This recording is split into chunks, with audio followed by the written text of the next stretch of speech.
afternoon. I'm Ted Williams, Fox News. You all have said that these killings are targeted.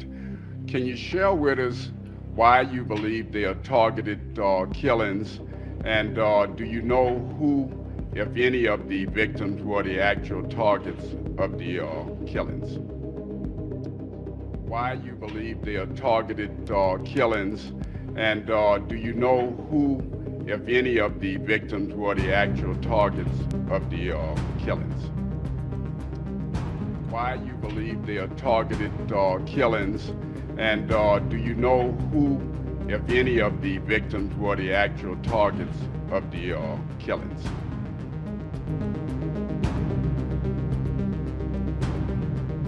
We stated earlier in the previous press release, our press conference, we believe they're targeted because we take a totality of all the circumstances that we're looking at. Do we know any one person that it was targeted? We're not able to say at this point in time due to our investigation, but we still believe that. But we, like I said, we take a totality of everything that we're looking at.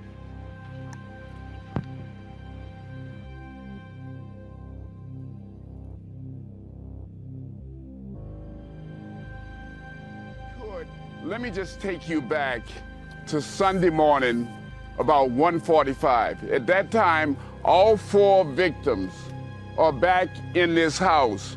Now, there are 2 entrances to this home. One through that front door that has a coded lock. We've learned that at times that coded lock would be left off because a lot of people would come to this location for parties. And then there's a sliding back door. And Lawrence, there were 2 individuals in this home that was left untouched. Somebody the next day, around 9 hours after this incident was supposed to have taken place, called law enforcement. When law enforcement got here, they found that the door was unlocked. There was no forced entry. But, Lawrence, I can further tell you, at some stage, there was an autopsy performed.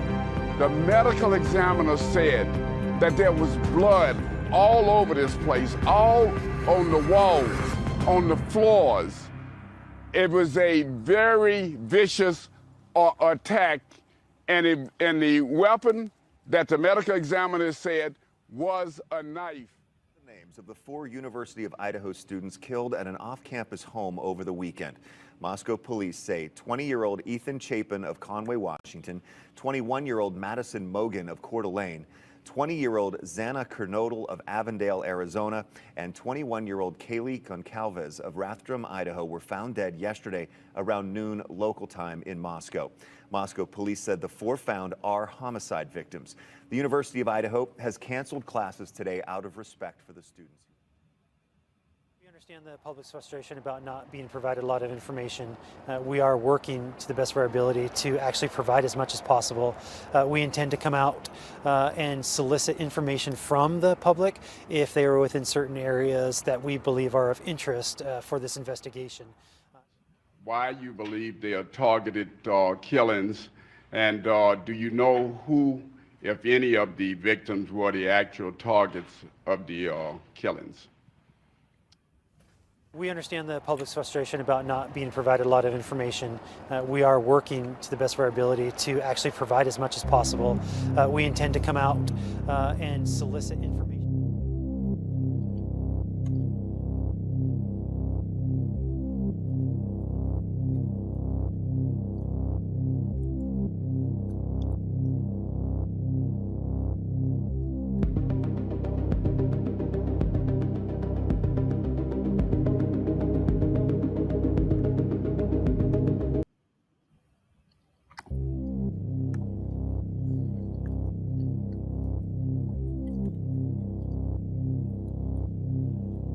It was yellow when I went. I'm sorry if it turned red. What does yellow usually mean? Go slow. Yeah, because it's changing. You gotta come to a stop. My apologies. I'm sorry. Okay. You're correct. Do you have your vehicle registration? Yes, I do.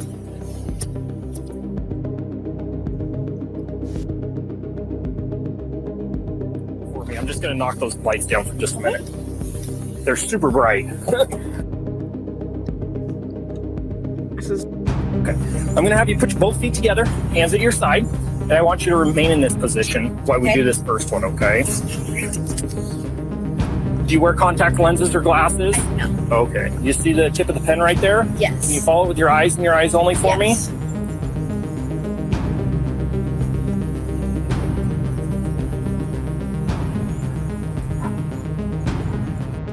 If you'd like me to. No, I think I understand. Okay. Okay, I just want to make sure. Yep, and that's fine. I have no problems with asking questions. Okay. You may begin.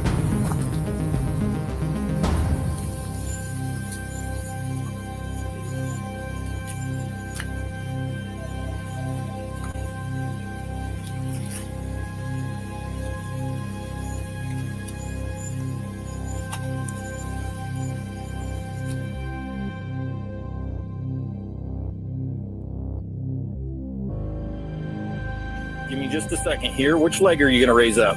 My right. Okay. You may begin. 1001, 1002, 1003, 1004, 1005, 1006, 1007, 1008, 1009, 1009. Oh, sorry.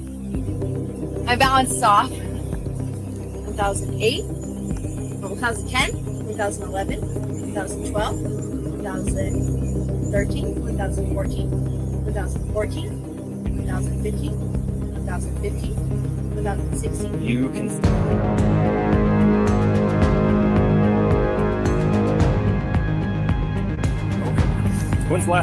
How long ago was your last drink? About an hour ago. Okay. I left from an Emporium. I'm supposed to be DDing for my friends here. Okay. If you had to guess, well, what is the legal limit? I have no idea. It's 0.08 What does that because you're mean? over 21. What does that mean? And right now you're at a 0.166. Okay. So right now can you tell me what that means, right now please? you're under arrest for DUI. Okay. I'll explain everything to you as we go.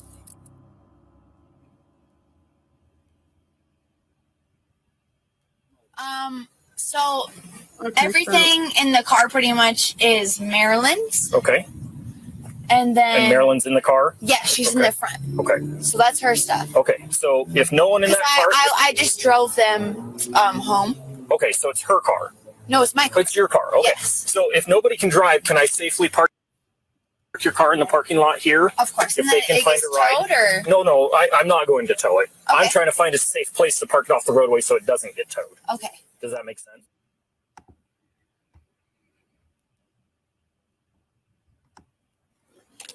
You said you were going to drive. Well, yeah.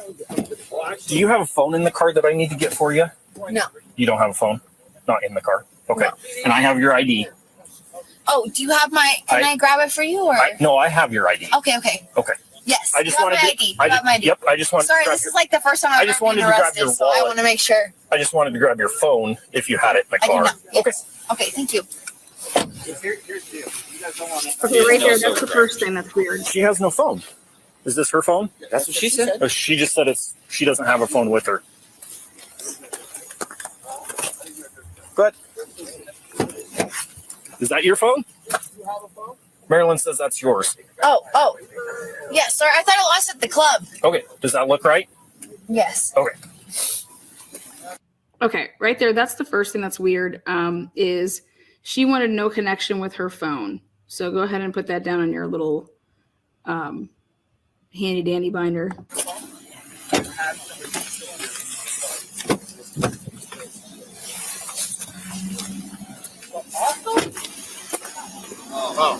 We live in Pullman. She lives in Moscow. So Where do you guys live at in Pullman?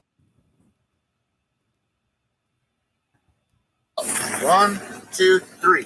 I bet you all three could fit in his car, and he would love to give you guys a ride. okay, that works fine. So She's can giving- I ask you a question? He's pretty cute. She's given permission to park the car here, Okay. so it's off the So can roadway. I ask you something? Sure, you can ask whatever you guys. She's going to jail. That's correct. How much is it going to get her out? Does she have a prior DUI? Can you tell me? I don't know. I haven't Has looked. she ever been arrested for DUI before? No, Okay, so absolutely not. so it's- I'm surprised she's getting arrested right now. Just being She's honest. like 2 times the legal limit. She's twice the legal limit Okay. right now. So, okay. so it's $500 for bail. Okay. But she can be in court. Paul 16, Right now. still out. Not right this second, but So like tonight. yeah, at some point she'll be in court. So can I get her before she goes to cold bath? Here's my suggestion. She's licensed and clear. Till morning. You figure out the rock. Yes. Because you have no way to get there. No, yeah. So wait till morning, Okay.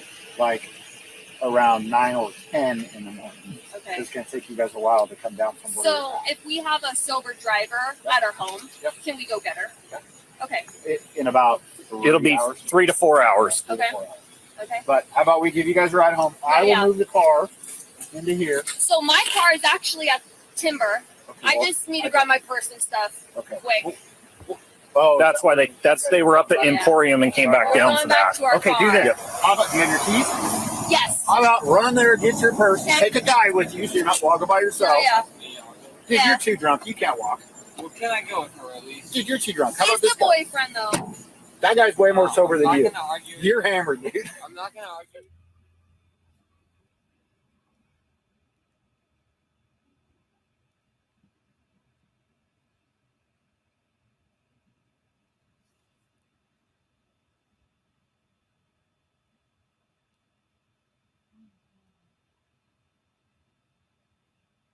Are you sleeping?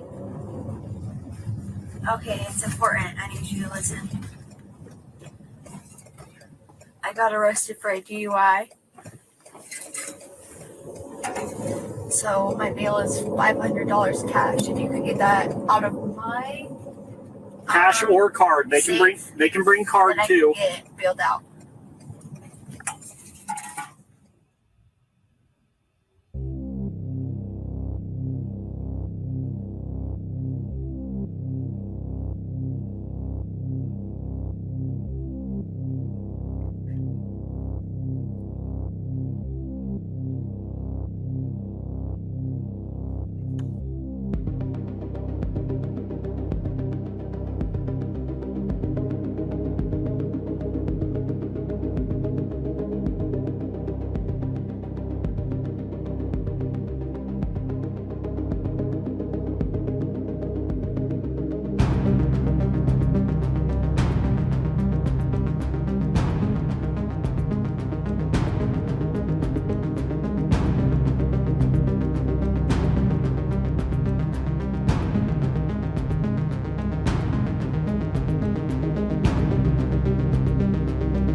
All right, again, guys, welcome to Truth and Transparency, a special show here today. Real quick, First, I want to wish all of the mothers a happy Mother's Day today.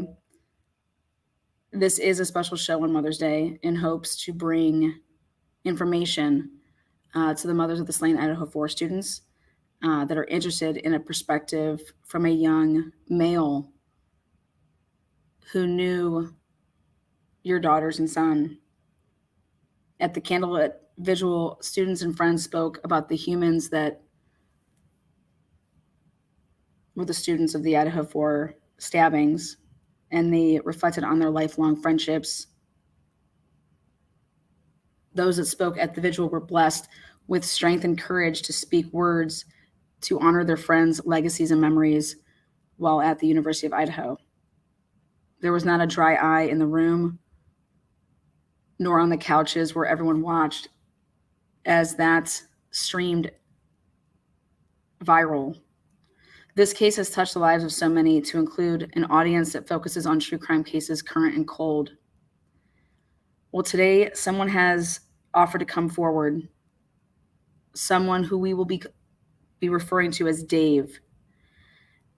And they're going to try to be that alpha that Mr. Gonsalves has spoken about numerous times. He's chosen to come forward. And will hopefully today, it'll just be the beginning for other University of Idaho students that want to come forward and tell his or her story, to include experiences with the 4 murdered students, as well as to provide some additional information on what it was like living on campus as well as off campus, any trouble that may have occurred prior to the Idaho4 murders. This interview will touch on a little bit of a lot: the days before, the days after, and everything in between.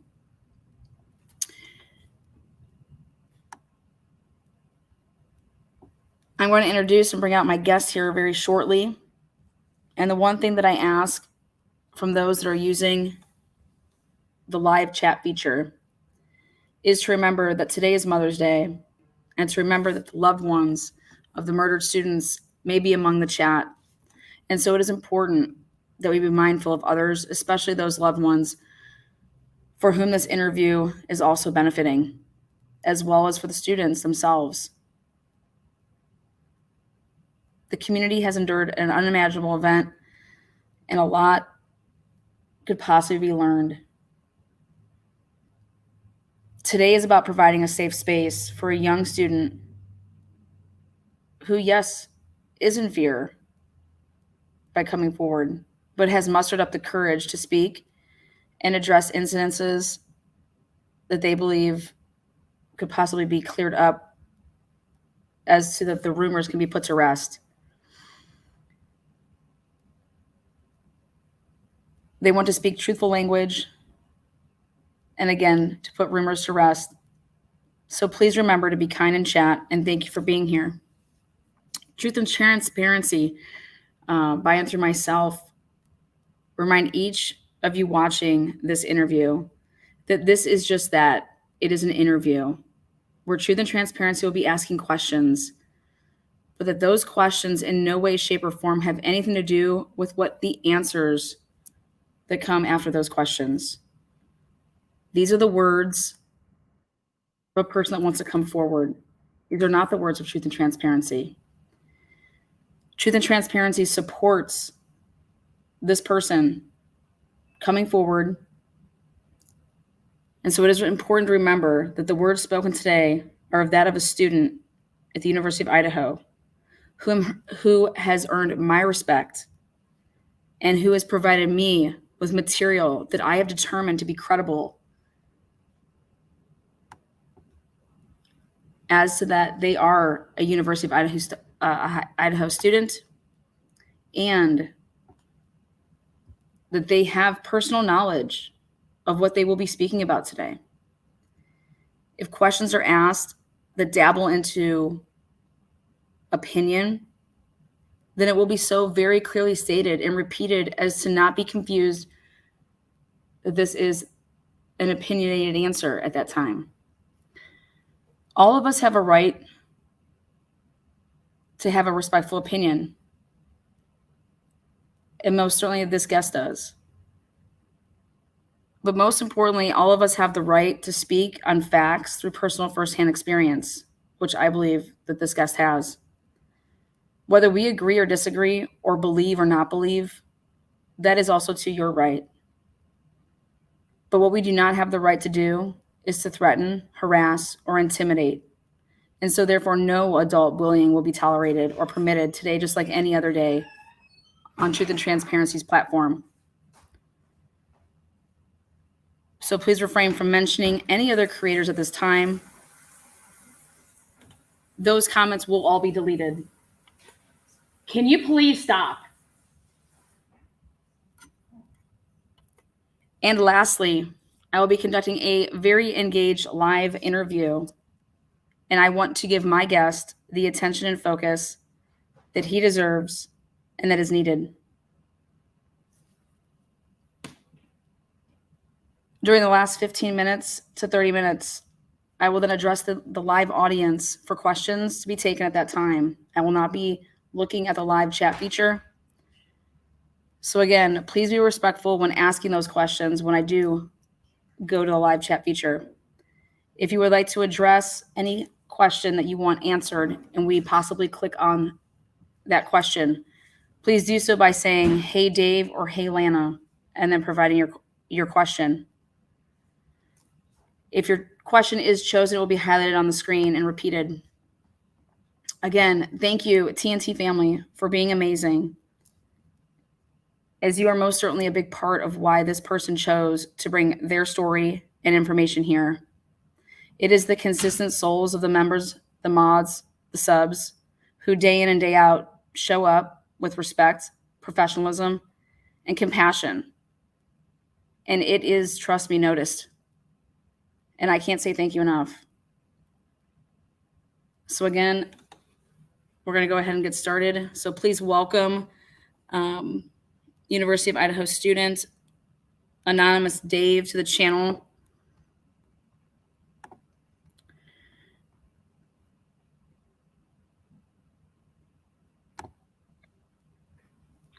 Dave, are you there?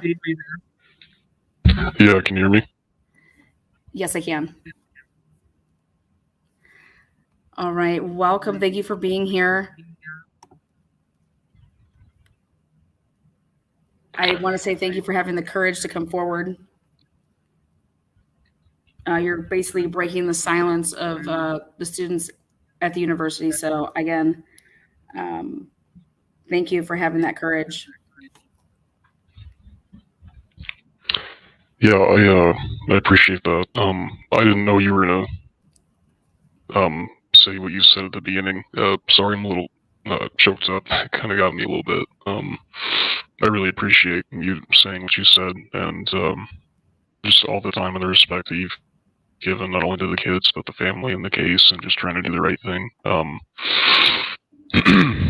Well, yeah, I really appreciate that. It's been a fucking tough year for a lot of us. A lot of kids that don't want to show it, and they're just gonna pretend like it never happened. And a bunch of other reasons, which are why I came on. But yeah, I'll go ahead and let you take it. Well, Dave, you've definitely earned, and I think that you've deserved this opportunity, but you've earned my respect. So I want to say again, thank you. So we did do a voice changer, and I do believe it is working. So just wanted to let everybody know that there is a voice changer, because this person will stay anonymous, and I would like everybody to respect that. So I want to start by saying that before November 13th, did you ever watch YouTube true crime channels? No, never. It's not really my thing, honestly. I'm into business and cars and tech and guns and just normal guy stuff, drinking and partying. Yeah, I never really focused on like true crime, or I think my mom watches Dateline. Okay. The reason I ask that is because are you so you never knew that this world existed where people had YouTube channels and talked about true crime or anything like that? No, the first time I ever knew what like internet sleuths like and all that, like I didn't know that it was like a whole like subculture kind of in that either. I didn't know it existed until really all this happened. Yeah. Well, taken an experience like this for you to see that, and that's what kind of makes, I think, what I can do so well tough, though, because you never want to say like, oh, when something happens, I can go and provide help somewhere, like by researching and putting things together, because then it would be like a tragic situation. So when you truly think about it, like in that aspect, for me, it's always hard because you don't want to see situations like this, where people are out on the hunt for somebody, that perform brutal acts. So I was just curious about the whole, YouTube aspect and the college lifestyle right now. Did people even know this existed? So before we're gonna we'll kind of start from the beginning here, Dave. You obviously decided to go to the University of Idaho. Were there other colleges that you were considering to, going before, or was it just like you were always wanting to be a Vandal? Yeah. I kind of honestly just really just kind of picked this one. Nothing really specifically, I guess, outside of some personal reasons. But yeah, just kind of ended up here, I suppose. Okay. I know this might be a tough question to answer, but do you feel like that you, like, looking back and everything that happened has happened so far, would you still make that choice to go to the University of Idaho? And Yeah. again, if that's a tough The, question, you don't have to answer that. it is. I mean, I don't. I'm of course biased. I've been here for a while now, and I love it here. And this is my town, my community, my home. Mm-hmm. And I would love for people to, still keep coming here. And I think that eventually it could get back to what it is. Mm-hmm.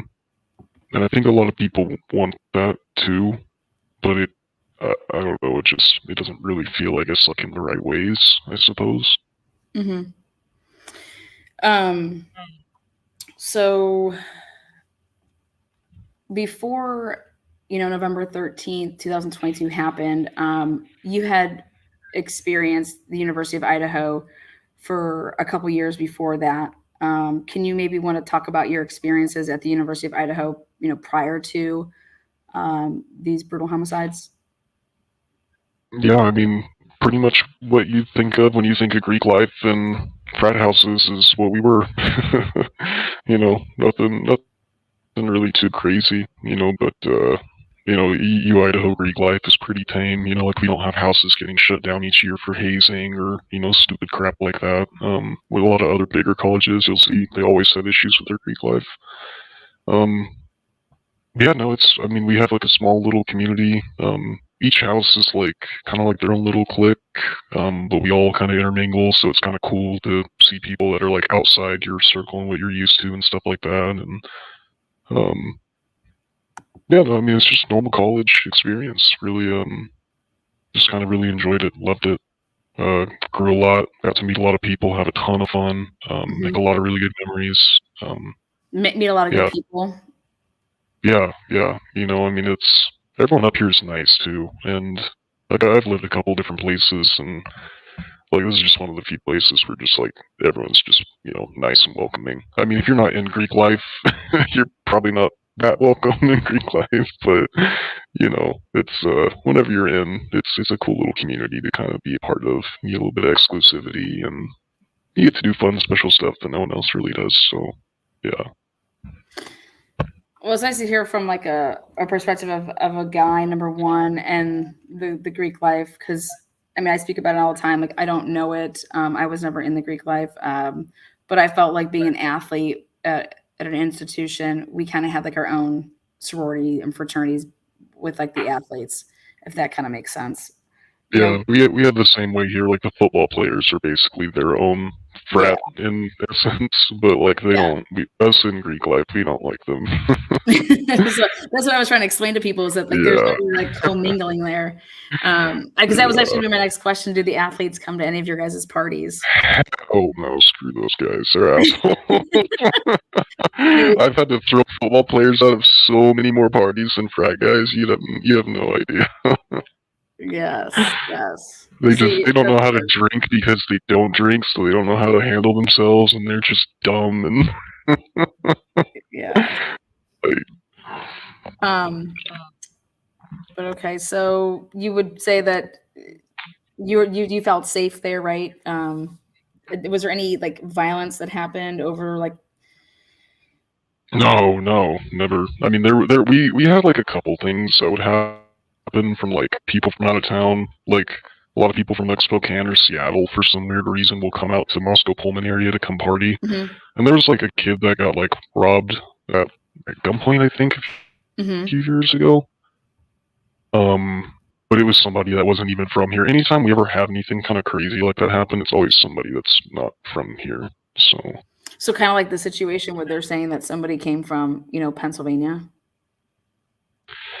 Yeah, but it's kind of weird though because he was also at Wazoo, and like we're like as colleges we're pretty close over. Like it's not normal for like several cars of like kids to go back and forth to go to each other's parties and bars. Like we like enjoy doing that.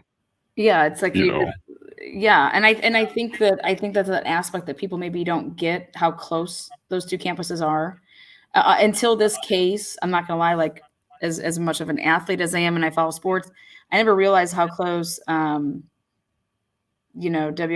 and Moscow, Idaho was in terms of like, wow, those campuses are like, when I went to Cincinnati, like Xavier and Cincinnati are literally one exit apart from each other. And it's kind of like very similar with these two schools. It's like what, 15-minute drive? Yeah, like literally right around 15 minutes. Usually more because you can kind of cook it on that highway. You can book it. Or usually less because you can cook it. Yeah, you can haul ass on that highway. Yeah. You can. I mean, most people do like 70 to 75 on that thing anyway. Okay. So you felt like pretty safe there. Like there was no instances. Nobody, No, dude. I mean, we always walk home pissed drunk from the bars at 2, 3 o'clock in the morning. The only danger was yourself. Don't fall in a creek and drown, and don't pass out on a bench and die of hypothermia. Is essentially the worst things that have ever happened here. Okay. So, like this, I guess you could say like this reputation of, since this has happened, it's put a spotlight on Moscow and the area.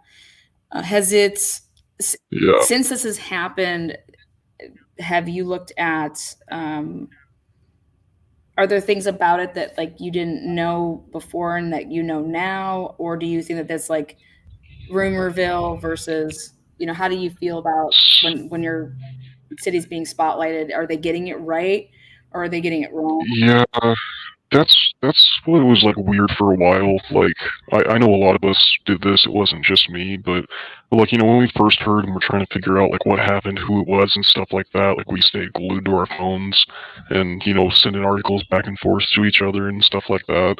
But like after a couple weeks, we I mean, it all just started to be like a bunch of like nonsense and rumors and people like saying this and that about the college or about the kids, and like we just stopped like looking at it. And like I remember like seeing a bunch of just like crazy things about like all these different types, like just the craziest allegations that you'd think of. And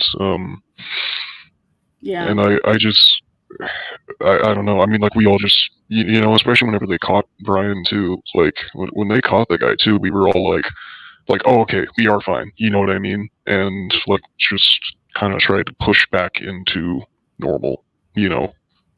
Yeah. And yeah, I don't know. I mean, we just kind of and then it was, like the trial came out, and then, we kind of talked about the trial a little bit, but never really stuck back into the details just because of all, like, the weird misinformation and, the repeated stories and stuff, and, like Steve Gonsalves Sr. was everywhere, and, it was just kind of like, enough is enough. I mean, we already kind of live here. We have to, we're subjected to the reporters being on campus and knocking on all the doors and everything, and I mean, heck, just driving onto campus every single day was just depressing because every single entrance was covered in flowers, and it was just basically a big memorial. Every entrance was just a memorial to all 4 students, and it was just,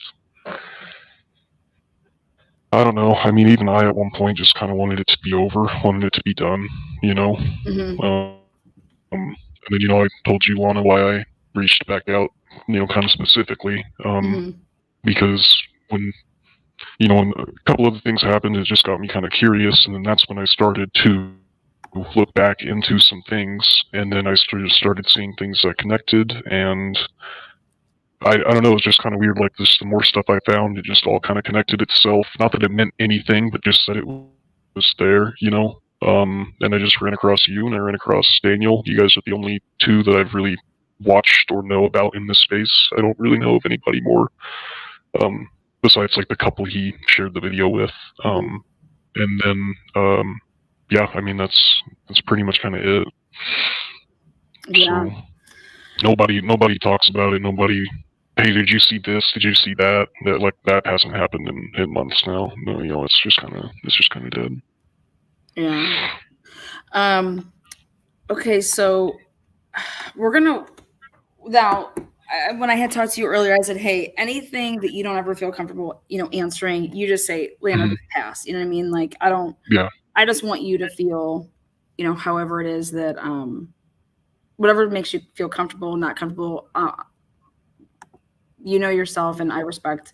So if I ask a question and you're just like, "Hey, I just don't feel comfortable answering that," just say so, and we're moving on, buddy. So, so I guess we're always taught to, when a police officer says something to you, it's, hey, a police is telling you this, right? It's like the truth. You know what I mean? Law enforcement, for you guys that were in like the Greek life, like anything that would be told to us, like even by like our parents, you know what I mean? Like anybody that's in like that role of being, authoritative, and they would never lie to us, right? Yeah. So let's start. I want to start on like when you woke up on November 13th, which was, a Sunday. So like on November 12th, there was a football game that day, right? Yeah, I didn't go to that football game because we partied super hard the night before Friday. We had a huge party, so I did not feel like going out or drinking really hard or anything Saturday. Okay. A lot of us stayed in. Like if you were to go out, would you like have a normal place that you would like tailgate? Like how does that normally work, like for game days? Yeah, so for other people, I don't know, but for frats and sororities, I think they might. But for frats specifically, we do. We have spots that we go tailgate, and so they're designated areas that like our alumni or we go out there into like the parking spots, and we'll set up like tents and bring out speakers and grills and have like pretty big events and hundreds of, it's basically like a big old block party with all of Greek Row, but like condensed down. And yeah, you just kind of like drink, play music, play some long games, have a good time. No one really watches the football games up here. We just go to the games. I get that. I understand that. That's how kind of we were with Cincinnati. They are when we were there, our men's team, our football team was like, they were just starting to get decent. We could go just walk in there. There'd be like a couple hundred people. I mean, now it's obviously like sold out and whatever. But we remember back in the days when we would just be able to stroll in there and be like, yeah, whatever. We're going to go watch a blowout. Like, so times have changed for us as far as representing Cincinnati. So when you said that you guys had that bigger party on Friday night, was that King area, like the houses over there where the girls live, that 1122 King, are those houses over there like known for like, hey, That's, fraternity and sorority people. The entire road is not just King, but Taylor Ave right there in front of it too. Basically every single apartment, house, whatever you want to call it, anything over there, that's the campus line. So that's like the closest place you can live to campus without being on campus, and that's all Greek life students basically. Okay, so it's like, so it's not just the king and the queen, like you're saying. No, like half the whites, if at least, are all Greek life students. The browns behind it are all Greek life too. Yeah, it's basically just like a mini Greek community over there. Okay. And then what other areas, like, are there like apartment complexes around? Like, where do you? Yeah, so you know those that's where I was going to show you on Google Maps. Is there a way I could do that? Yeah, we'll come back around there to do all the maps at the end. So yeah. So we'll bring that question back around so we can look at that. That'd be perfect. Yeah, because I can show you where everything is, what the names of it are, like where certain things are too. And then because it'll kind of like help you make a path of like where people go and how they get there too. Okay, so now for you wake up in the morning on November 13th. Can you just describe your day? Yeah, so I woke up and I was super groggy from the night before too, because I still drank and smoked a little bit, not gonna lie. But still a Saturday, you know. But so I don't remember like exactly when I woke up. I just remember like waking up and opening up my Snapchat, and there were dozens of Snapchat messages in all the group chats. And I just remember like it was just kind of whack, and then like I got up and I was like getting ready for work, and then like when I kind of like woken up a little bit more, I started to go through them because I did not want to have to read a lot of shit early in the morning. And then yeah, I ended up like I was just sitting there scrolling through it, and then yeah, opened up the messages, and then there it was. It was like, holy shit, did you guys hear about what happened? Like, blah, blah, blah, blah, blah. And I'm scrolling up, and there's just, I mean, lines and lines and lines of text. Everyone's talking about it. Everyone's awake. I mean, and this is before 9:30 on a Sunday. And I remember that because I had to go to work, and I ended up not going because I wanted to be with my brothers, right? Kind of obvious.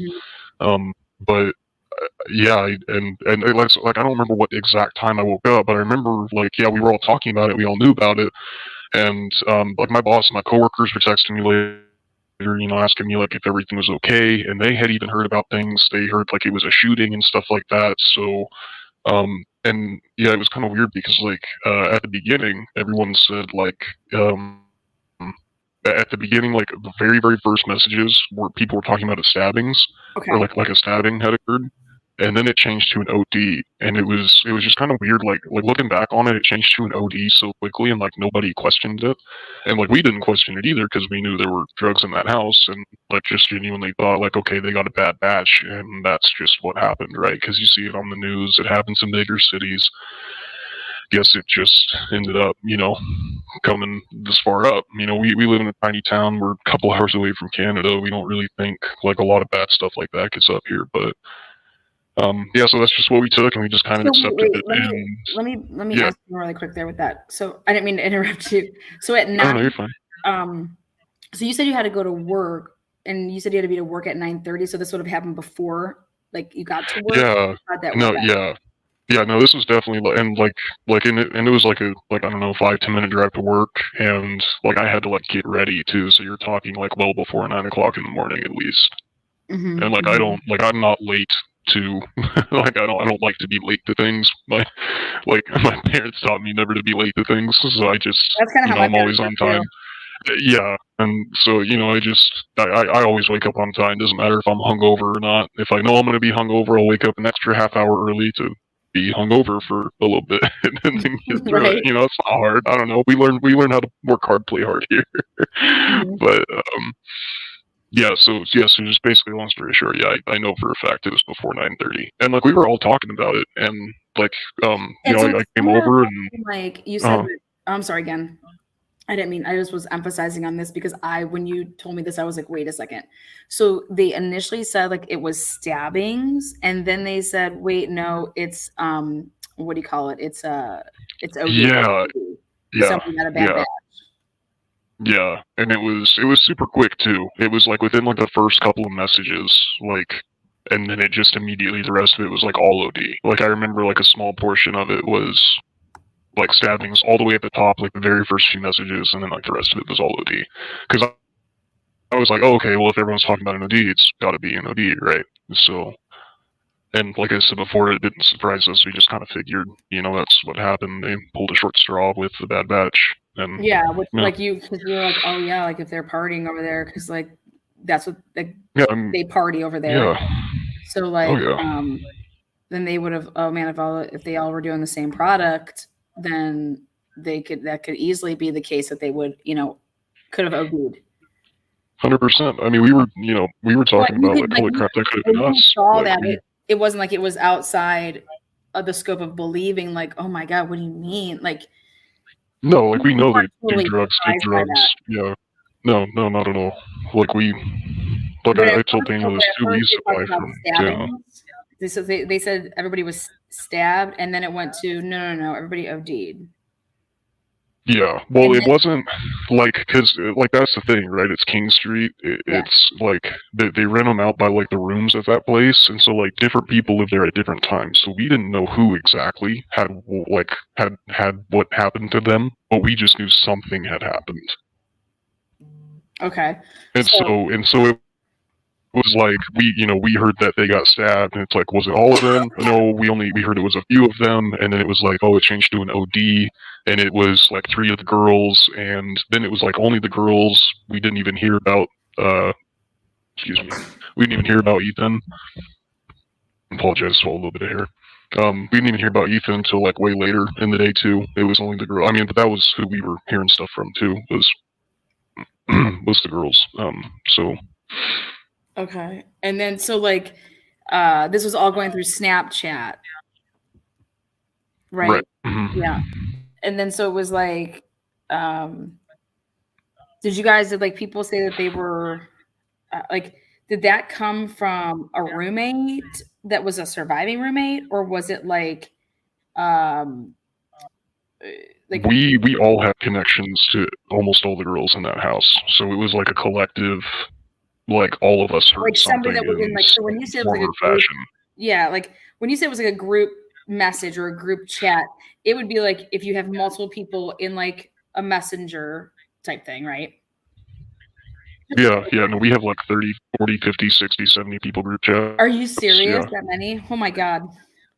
Yeah. Oh yeah, we have like half a dozen of them, and we like we'll go through 20 of those every semester too. Oh yeah. So you have mass, okay, so like there's mass people in these group chats. It's not just like 6 people or 7 people. It's like you have a ton of people. We were talking about it in our specific like fraternity group chat, and then like the smaller ones. But we also have group chats in the other ones too. And I mean, it was like everything was just blowing up. I mean, everything was. And so I kind of, I'm seeing everything blow up, and I'm gonna listen to what the boys have to say, because it's like, all right, there's a bunch of crazy crap going on. What are the boys saying first? All right, and then figuring it out. And so, because you're trying to weed out like the rumors, or basically, I don't even say the rumors. And it's a bunch of like, I mean, it's people going, hey, are you okay? Hey, did you go out last night? I mean, we're still a community too at the end of the day, so it's a bunch of like, I mean, there was so much going on that morning. Like I genuinely, I can't put it into words. I mean, it's, I mean, we're all 20-year-old kids. We don't know how to navigate that. Yeah. So it's chaos. It was just chaos, really. So like these, so there had been, you said that since there was just so many people in that, therefore, if they were asked by like authorities to be like, as far as like communicating, so like, I just from like an investigative standpoint, holy crap, I got to look through all these like, because like their Facebook was, there's a search warrant for that and everything. So when you get all this, the returns back, you're like, oh my God, look at all these group chats, right? You see all these group chats and you're like, oh my God, there's all these names in here. But it wasn't the Facebook type of thing. It was Snapchat, right? we only use Snapchat. I don't think anybody uses Facebook for really anything. What about like anymore. Instagram? Like, do you guys like message people like on Instagram? Like, no, no, Instagram's old news too now. So it's like, yeah, that's what I'm telling people. Like, I think it's all Snapchat. Yeah, no, it is. Everything's on Snap. And that way people think like, oh yeah, then it disappears and it goes away. But that's not the case. And we all know that too. We just like living in, I guess, our own worlds. I don't know. Yeah. It makes you feel safer, I guess. Yeah, like like you're a just better way to thinking put that it. like, yeah, I just sent like a picture and then boop, it's gone. You know what I mean? That's what you think. Yeah, exactly. So wow, so like you get blown up with all these messages, and then did people? And you don't have to answer this. I'm only asking because I'm just as like, were people saying it happened over there at that house? Like, were people not like? Yeah, no, we knew like it was at the King Street. Like it was at the 6 Man at King Street. We knew something happened at that place. Okay, so like the people go. We knew it was the Popeye's house. We knew it was something that happened with the girls. And it might like they could have mentioned it like they could have mentioned Ethan too at the time, but they like I mean, you know what happened to the girls mainly, it's the girls' house. We know the girls, you know, I mean our kind of channel, I guess, is more through them. Okay. Okay. No, but we didn't hear of if anybody was like outside or yeah, like that's what I'm saying. Does specific. anybody like go? So it's just like people just trying to get the word out, like not necessarily like go over there and help type of thing. It was. Yeah, well, and like I mean, it happens. You like, I mean, honestly, like what we all did, you just take your phone and bust into your, you know, the room down the hall. Holy shit, did you guys just hear about this? And then you sit down and you're glued to your phones for the next 4 hours. Is essentially like what we all did. You know, I mean, there was like 10, 15 of us sitting just silently in the room, just you know.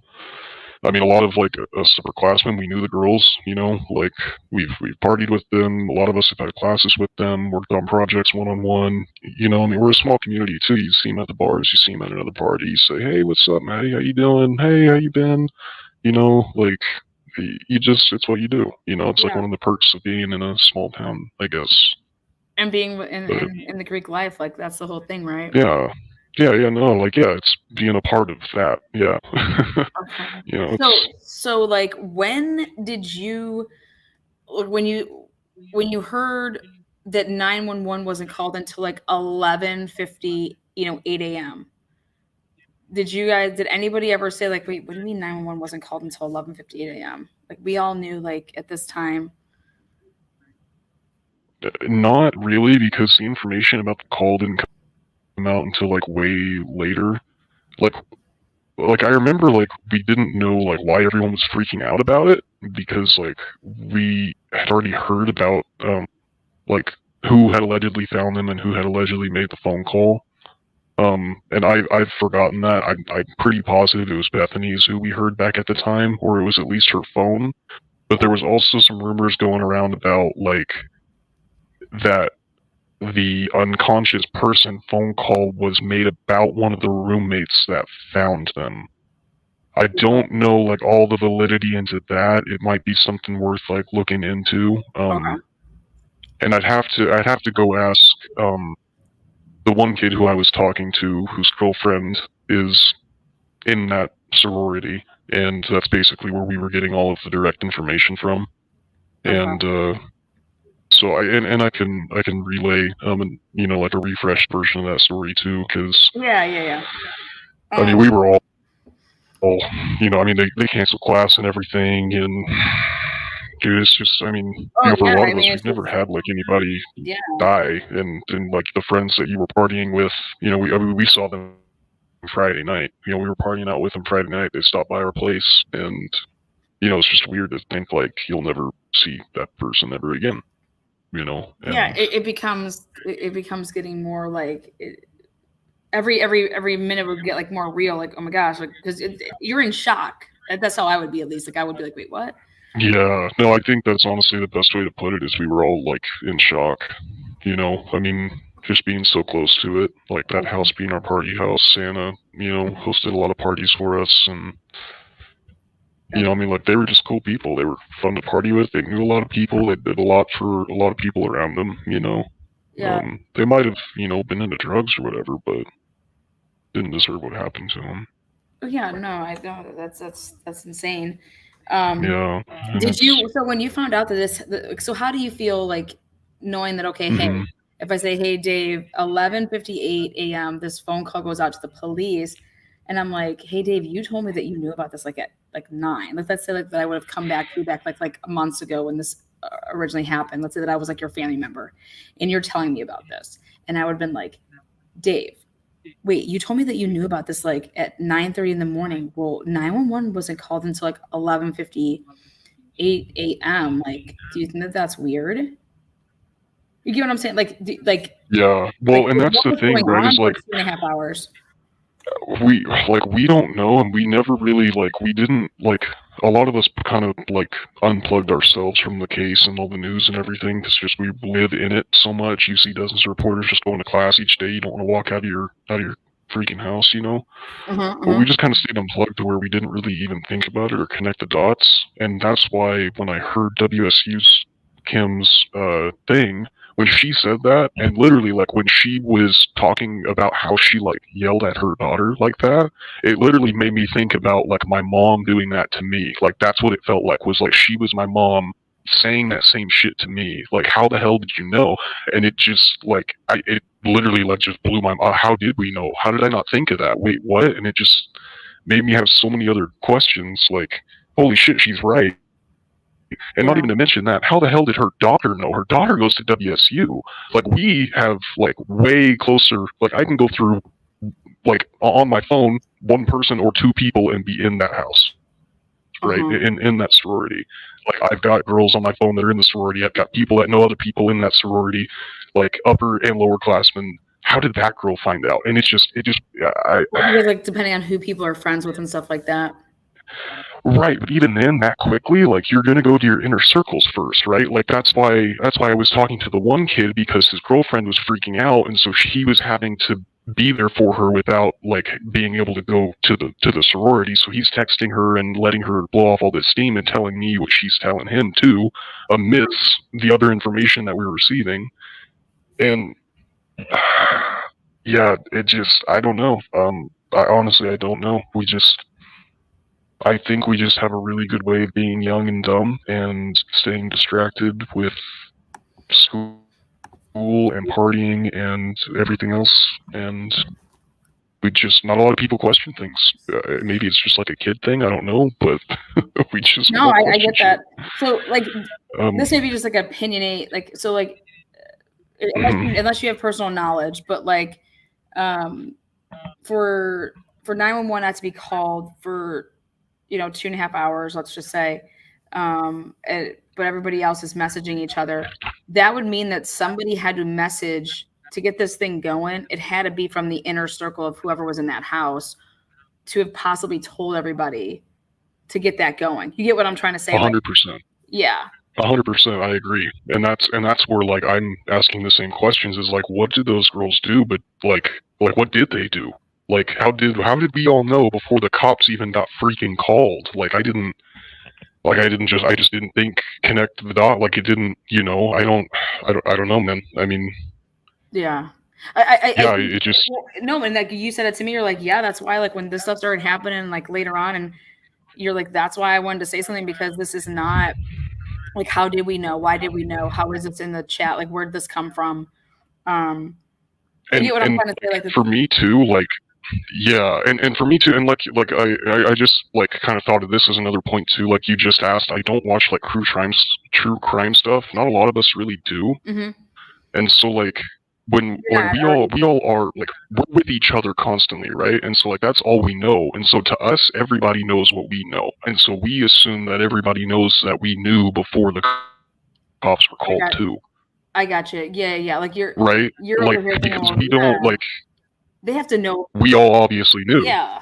Same thing with who made the phone call and everything. When the reporters were freaking out about that, we were why is this a big deal? We don't who cares? It doesn't we already know. It doesn't you know what I mean? It's just I guess the ignorance of not knowing how important. Yeah, your head isn't going to something that's this is nefarious. What's going on? You're not thinking that the reason that the 911 call didn't happen. It wasn't because of nefarious reasons. It just had but you had a great way of explaining it. Like, we're not thinking about it like that. We're thinking that what we know, but we're not realizing that that doesn't make sense actually now when you say it. You get what I'm saying? Like, it's just like, yeah, literally until like I took WS scan, like me hearing her yell, and it was like a wake up call in my head. Holy crap, dude! Like we all knew this before the rest of the world basically did. Like how and why? And I don't know. I don't know. I have no idea. Yeah. But so like now, like, so like let's say that I was like your family member and I had you over our house for like Thanksgiving, because that was like after like that holiday, and then you have Christmas, and then here's my ass. I have like a true crime channel, and I'm over here like, oh my God, Dave, you go to this school, like I'm doing a whole big thing on this case, like what's going on? And if like you would have said that to me at like Thanksgiving dinner, let's say, or at Christmas, when whatever holiday, and I was like nagging you like that, crazy cousin that's like nagging you. But I would have been like, wait, you do realize that like 911 wasn't called until this time, and then this, like, you do realize it's a big deal. Because when you would have said, like, if you would have said that to me because of what I do, I would have been like, wait, what are you talking about? You knew before the cops. Or I would have even my mom would have been the same way too. Yeah, like if it literally sounds exactly like what my mom would say, and I maybe I just didn't tell her that whenever we talked about it. I don't remember, but well, because yeah, unless you were watching the press conferences, unless you watch those pressers like glued to your TV, and you watch those pressers, as far as like this is when 911 was called, and I mean, maybe there's more to that whole 911 issue. Maybe there's a different phone call that nobody knows about. But yeah, maybe they truly do know something we don't. Yeah, then maybe that's why they're not releasing it, because there's multiple 911 calls. Like I said, I don't know. Yeah, it could really be anything. But thinking that there was only just the one 911 call that came in at like 11:50, and you guys knew about it, hours beforehand. Did anybody ever like start speaking about that ever? Like, did anybody bring that up, like to say, hey, like how did we know before everyone else did? Who told us? Yeah, who started this? No. I mean, we cared more about like it happening, I guess, than how the information got to us, and just didn't think to even question it. Okay. Like, and it's something like, were any of like, okay, so now we get into the investigation, which is like, okay, at one point you heard the stabbings, and at one point you heard the drugs, and then you hear someone getting shot up.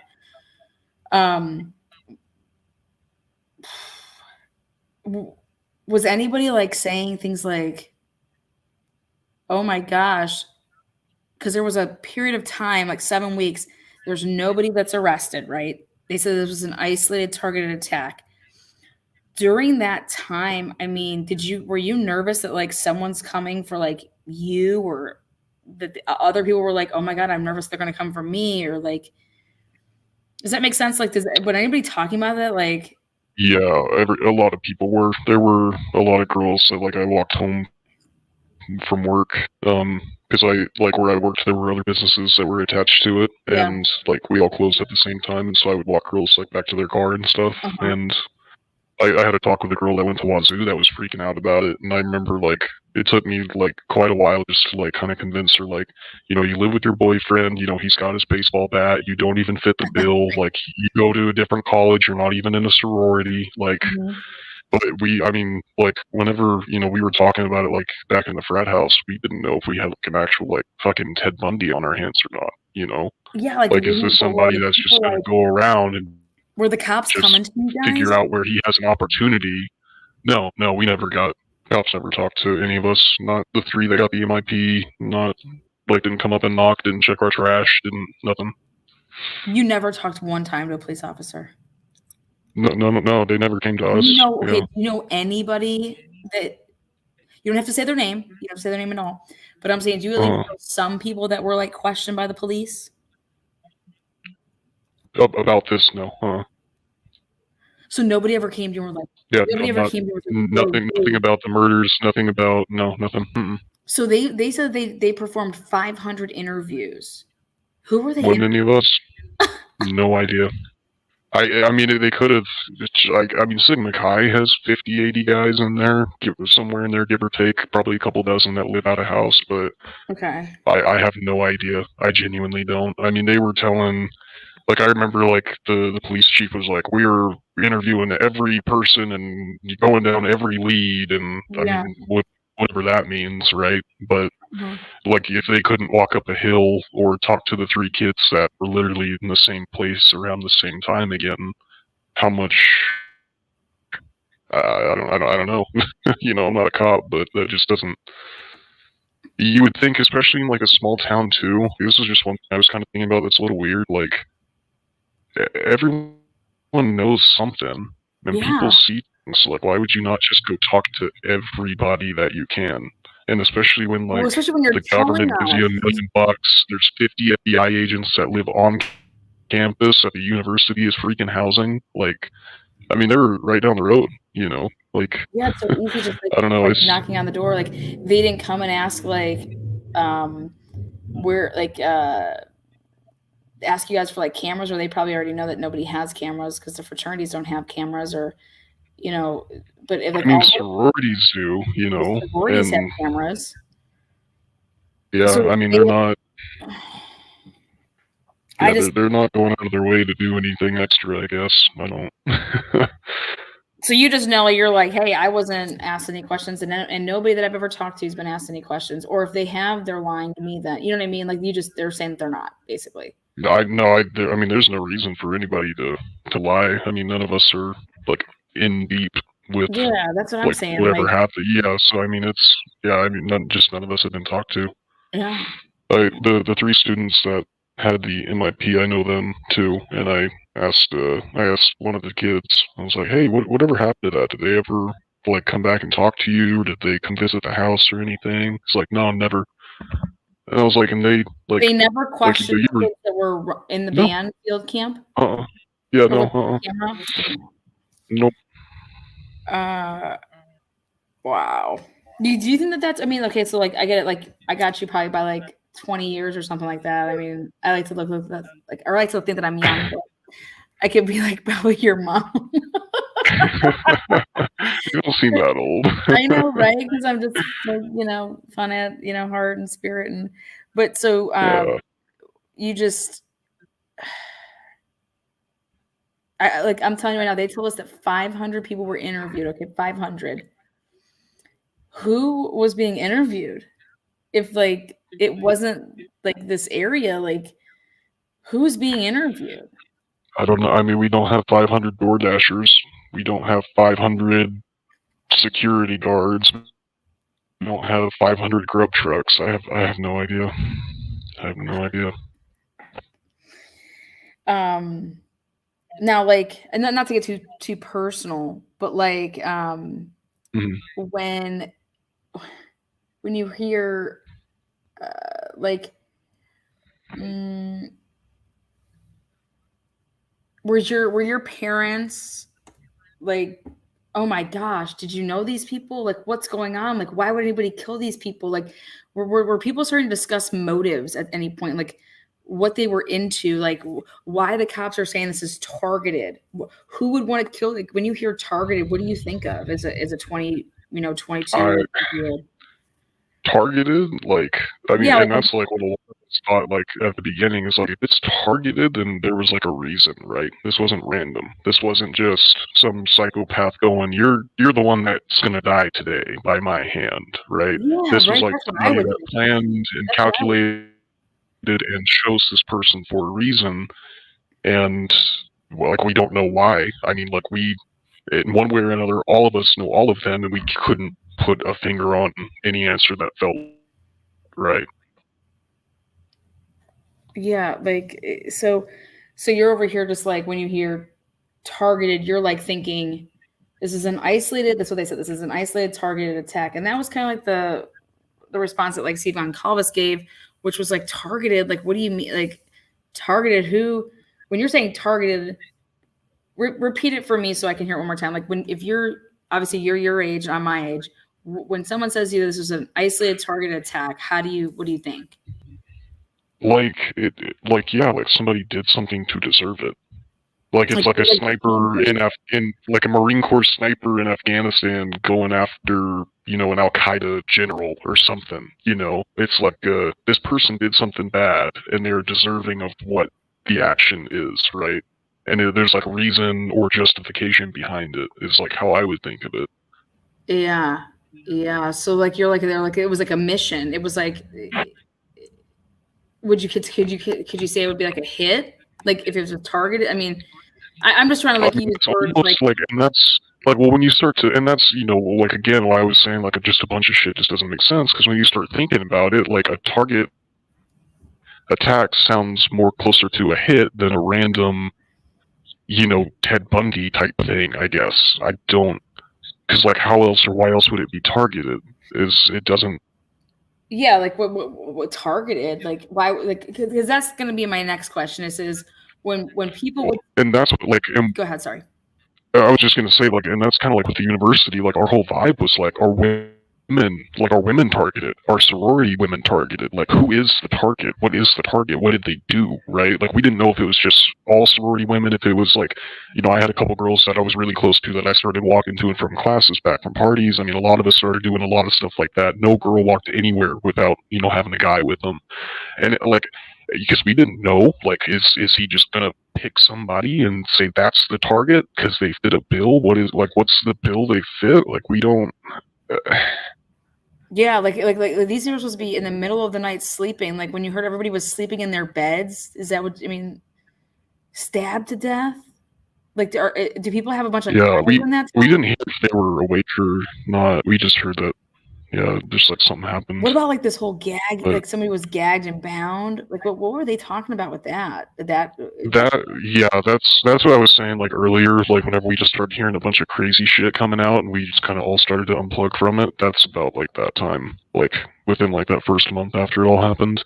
Because we knew, we were like, okay, no one's gonna like, no way, right? Like that's not, no, like that's like, you know, there's a little part of you where the bias comes in, and you're like, nobody's gonna tie and gag somebody here, right? Not in our town. Yeah. But then it's, you know, and that, yeah, I don't know. I mean, I don't know if that's been proven or not, but that.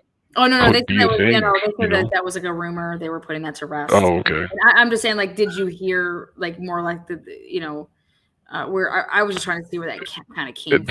There was a lot of that just started coming out. Like there were some people that saw stuff on like 4chan or Reddit or Instagram. Like some people posted some of the weird shit on Instagram, and like some of the like, oh yeah, I was following this account that posted this thing that they saw on 4chan that said this. Like, and it was like at that point we just all were like, you know what? It's not even. We don't. You know they. Like they say they have a lead, they have a car, then they got the guy, you know, and you just had more reasons to not pay attention to it. Yeah. I guess. So like when you guys were given the option to like go to class or go take stuff online, like did people like really opt like out? Like, oh yeah, no, like half the university, like half the in-person kids, I would say did. So like. I mean, you I definitely did. Did you take classes like, and like again, you do not have to answer this. You could say, I don't feel comfortable because I don't want people to know who I am and stuff like that. Did you take them up on that offer to like take classes like Zoom or whatever? Oh, so many of us did. Yeah, almost. I can't think of. I'm pretty sure every guy in my fraternity did. For all the classes that were able to be offered, I'm pretty sure we all did in some form or fashion. I mean, even if it was just one of us like taking a break from like this one class, we all did what we could to kind of take a step back, breathe a little bit. It was everyone, yeah. And then there were a large portion of students that just like left on break and didn't even come back and went like fully online. A lot withdrew, and they were, and the university was, I mean, it was pretty dope. They really did the best to like accommodate everything. I was kind of affected academically too last semester, and they did what they could to help me out too, to make sure I wasn't negatively affected, and they helped out a lot of other students too. And I mean, like if you wanted out, if you wanted to transfer, if you wanted, you know, whatever, a break, I mean, they were doing it left and right for anyone. It was actually really, really cool. Yeah. Okay. Cool. And that's awesome. Like, I think that, I mean, they kept saying that our student safety is paramount, and, you know, we're doing whatever we can for our students. Did you feel that way? Oh, 100%. I mean, you immediately felt you couldn't drive more than 2 or 3 minutes without seeing another cop, state trooper, ISP, and even there were a lot of undercover cops driving around too. Okay. And then the university also hired a private security company too, and they have been up here every single hour of every single day since that's happened, and they have not left. They constantly do patrols. They also have a service here on campus, 24/7, where if you call the hotline, it goes to either campus security, or it goes to the private security, and they will come and either pick you up or walk with you and take you wherever you need to go to do whatever you need to do to make sure like you are safe, basically. Okay. Okay. No, this may be a question you don't want to answer. You, like I said, pick and choose what you say yes to, and or however you want to answer it. During the time of, there isn't anybody arrested, okay, and this, Right. the murders had happened. Were people still like partying and doing, illegal substances? No. The whole town was holding its breath. Yeah. All of us were. I mean, everyone was on, freaking razor thin ice. Like, if you looked the wrong way, you were probably getting the cops called on you. I mean, everything was. Okay. It was. I mean, it really just stopped everything that we do. Like here. life, just stops still. Now, was anybody ever telling you, or people talking about like, hey, I got the parents trying to talk to me. I got the,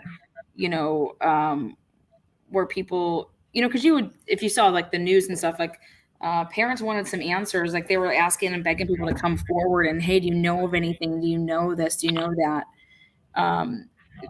Were you guys, like, did you ever feel like, did you ever feel like, what are they talking about? What don't they know? Or were you kind of confused? How come they don't know stuff? Like, I don't know. It felt more like just. I mean, because to us it didn't make sense either, right? And so it kind of felt more like it didn't make sense to two parents that just lost their kid, and they just want to know just fucking why, I mean, like we all did. Like, why did this happen? Why did you do this? Why did you pick them? What did they do to deserve it? Like, that's really what we interpreted it as. When you hear, so I don't know if they actually. Like, why did you go upstairs? Like, you didn't have to go upstairs. Like, what do you guys think that means? Like, you didn't have to go upstairs. Did anybody that type of stuff? Because it was like a third. No, we never. Yeah, no. That's like I was saying. I mean, we unplugged. We just, especially after the semester came back too. I mean. Yeah, but at that point, we came back to somebody being already arrested. Yeah. I don't know when he said that line specifically. I don't think I ever heard him say that. Like, for me, I don't think I did. Okay. I'll make sure I put on my next intro. But yeah, he said that, they didn't have to go upstairs. And I either took that as like they were already upstairs, or that they were killed last. The people. 2 sets of stairs in the house too. Did he mean like the very top? Yeah. Because when you walk in the door, there's stairs right off to your left. So yeah, he's talking about the very upstairs, like because they were trying to say the killer came in through the slider. So like yeah, that's on like the second floor. So there's still another staircase above him and one more below him. Yeah, that's what he was saying. Is they didn't have to go upstairs, meaning like to the third floor. Oh, to the top one? Oh. Yeah, meaning like where weird. Like, were killed. Like, why did they basically? So people either took it as like. Gotcha. People either took it as like. The second floor people were killed first, and then like if they were the target, then why did you even go upstairs, type of thing. So I was just curious if that was something that had been talked about in terms of like who the target was. Not really, no. None of those like specific details. We didn't have an idea, really. Yeah. I mean, it's just so out of left field, I guess. Yeah. I mean, you know, like, you don't know that this guy's not going to know, and he's not going to know, and it's like, I mean, like, what's your guys' guess? And then they're like, I have no idea, dude. I mean, this is just so, And like you said it best, like, when you're not, like, looking at it from an investigative standpoint versus, like, you're just, like, taking in the information, you're like, wait, what? My friends are murdered? Wait, what? They were stabbed? Is that something normal for people to carry on knives in that town, or... I would say more guns than knives. Yeah, that's what I would think too, right? Yeah, it would definitely be more guns. Now, again, you don't have to. I just want to keep reminding you, you just don't have to answer anything you don't want to. Now, there is all this talk about drugs, so we're gonna like get the white elephant and put it in the room here. I tell people that, hey, when I was in college, people were doing drugs. I was an athlete; it really wasn't around me to like be even like offered. Just it just wasn't. We would get drug tested.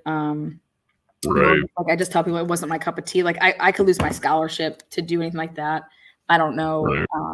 But as far as, to compare Moscow, Idaho with like drugs versus like another campus, like did you feel people were like, oh, if you want to party, you go to Moscow? Or do you feel like the drugs were like people They're really on any campus. Yeah, that's it's how just I where you feel. look.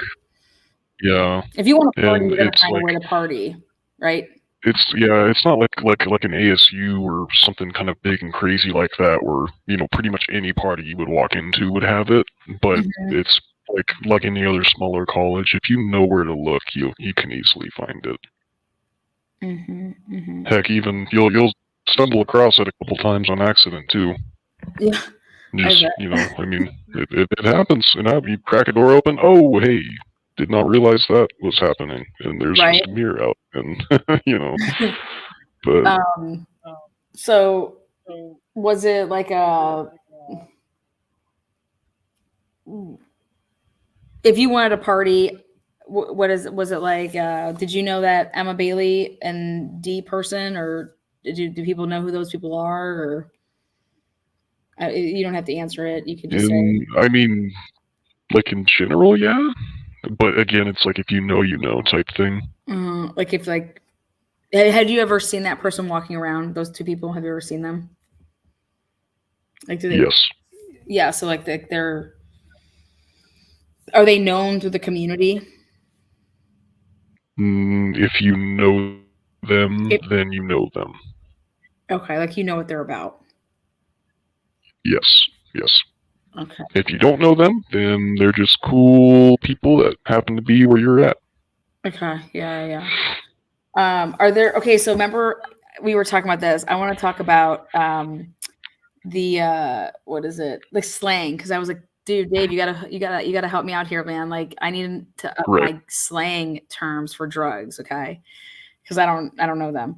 What would be like a slang term for, like, what do people say for like coke, like cocaine? Like, what do they say? Yeah, I texted Daniel this too, because we were texting back and forth, and he told me that you were looking at like some Venmo records. Yeah, and, we're trying to look at like told Venmo. him. Yeah, I was like, well, most of the time, I mean, we do, it's in cash, so that way it's not like tracked, of course. But I was like, if you see like anything related to like skiing, like hitting the slopes, like a skiing emoji, okay, powder, like hitting the pow, whatever, I mean, that type of stuff. That's slang for I got you. What about like this, what about this like zip tie game? Like, was it like people would just like zip tie themselves and like they would like do a drinking game? Yes, that's specific to Greek life. It's called Champagne and Shackles. Okay, so I can neither confirm nor deny that event occurs at this campus. Feel free to Google that if you would like to know more about it. It's called Champagne and Shackles? Allegedly, yes. Allegedly. Okay, cool. Because I just like I need to make sure that my game's tight for when I come to town. Make sure, like, win or lose, we always booze, right? Amen. Yeah, see, that's it. Win or lose, we always booze. But see, I like to win, so like, I mean, I feel like it's a better party, you know. And then Xanax too is a big one. If you like know Xanax, yeah. So like, I'm sure you've seen like the ones that like the rappers and stuff use. They're like the flat rectangular bars with the squares cut in them, like 4 of them, right? Okay. Those are called ladders or like bars. Okay, ladders or bars. So if I said like I want a ladder. Yeah, that's basically. Yeah, can I get a ladder? Can I get like a bar and a bus, right? Or like 2 ladders and a bus. So a bus is around Xanax. It's a round one. Oh, so I would say like I want ladders and bars. Come over for a big, like, wouldn't that put you to sleep? Xanax? Like, I just would it be able to make It Xanax sleep? can, but if you do what is it called? I think it's like a Like a It's like a speedball? hippie speedball, yeah, Okay, something like yeah. that. Yeah, yeah, no, it's like a hippie speedball where you do like a bunch of downers and then a bunch of uppers, and you Oh my just god. tweak, What does tweak. it do to you? Oh, dude, no, it's I I So like try to I'm not hang thinking out like whenever that type of shit happens. so If people I'm are like, let gonna me be give real you with you. what is it called? So you're just like I don't know, like I'd Yeah, be like over there be like, dude, I'm just gonna get I'm good over here. I'm just doing my shots. I'm playing flip cup, I'm playing beer pong. yeah, or it's like, oh, you guys have fun. I'm gonna go to this party instead, or I'm gonna head Okay. out with the boys to the bars, or I just usually end up trying to. Okay, I so mean, in like order to stuff like is fun in order until to it's like like not, in my opinion. okay. So like in order to do this though, like you need somebody to like bring you your like so like this is like in pill form? Yeah, yeah, yeah. Um okay, so when you just hit people up that like get prescription Xanax, or do you have to like you get them I to don't know how they get it. I don't know if it's prescription or not. It wouldn't surprise me if it isn't. But okay. yeah, basically just hit up hit up the people that you know and be like, hey, do you guys have any of this or this? And they're like, yeah, I've got that, or no, but I have this. And you're like, all right, that'll work. And then they drive over, they stop by, may or may not hang out for a little bit. Depending on how well you know them, they might, hang out, give you your stuff, dip out to go sell to someone else, and come back and still, chill out for a little bit. Okay. But yeah, we never really had to go anywhere to get anything. It always came to us. So like yeah, so you're just not like getting in a car. I mean, like if we're gonna go hunt this down, it's just like Yeah, people. no. Are these No. again? Like you may not feel comfortable like talking about this or whatever, but is like what's the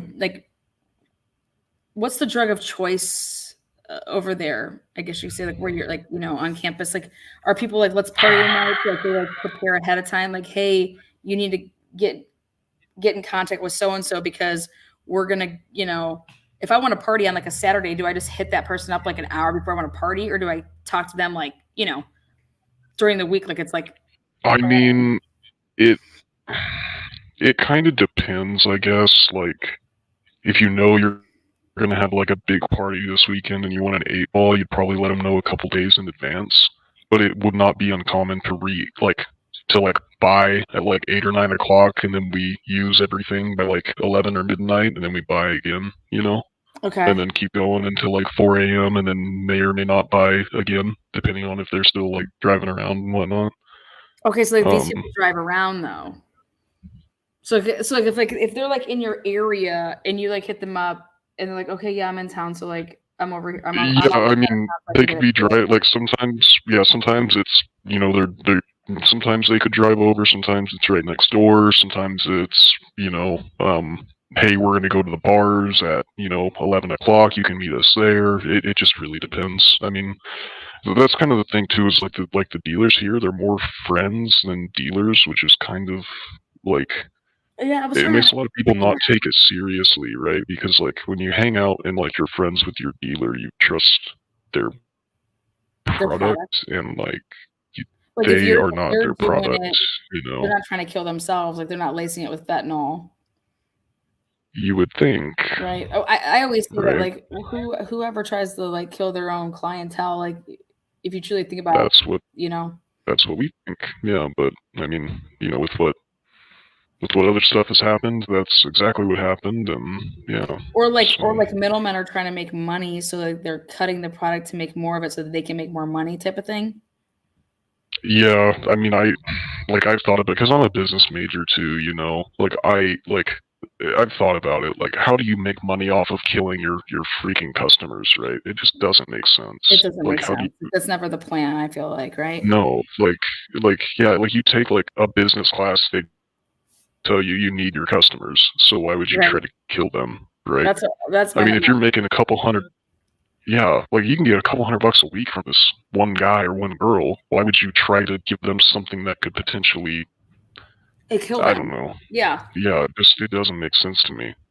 Um, Like, not even like potentially kill them, or like, why would you like, cause, and I thought about it this way too, right? Like, from like the user side, like, well, bro, if you give me some shit like that's like mixed in with it that makes it go more down than more up, I'm gonna think it's garbage shit, and I'm not gonna buy from you. Like, I don't care if it like makes me feel like weird or different. Like, if that's not what I want, I'm not gonna buy it. So like, why? It doesn't make sense because why everywhere would you else, mess with it? yeah, and like you know, product is what you're saying.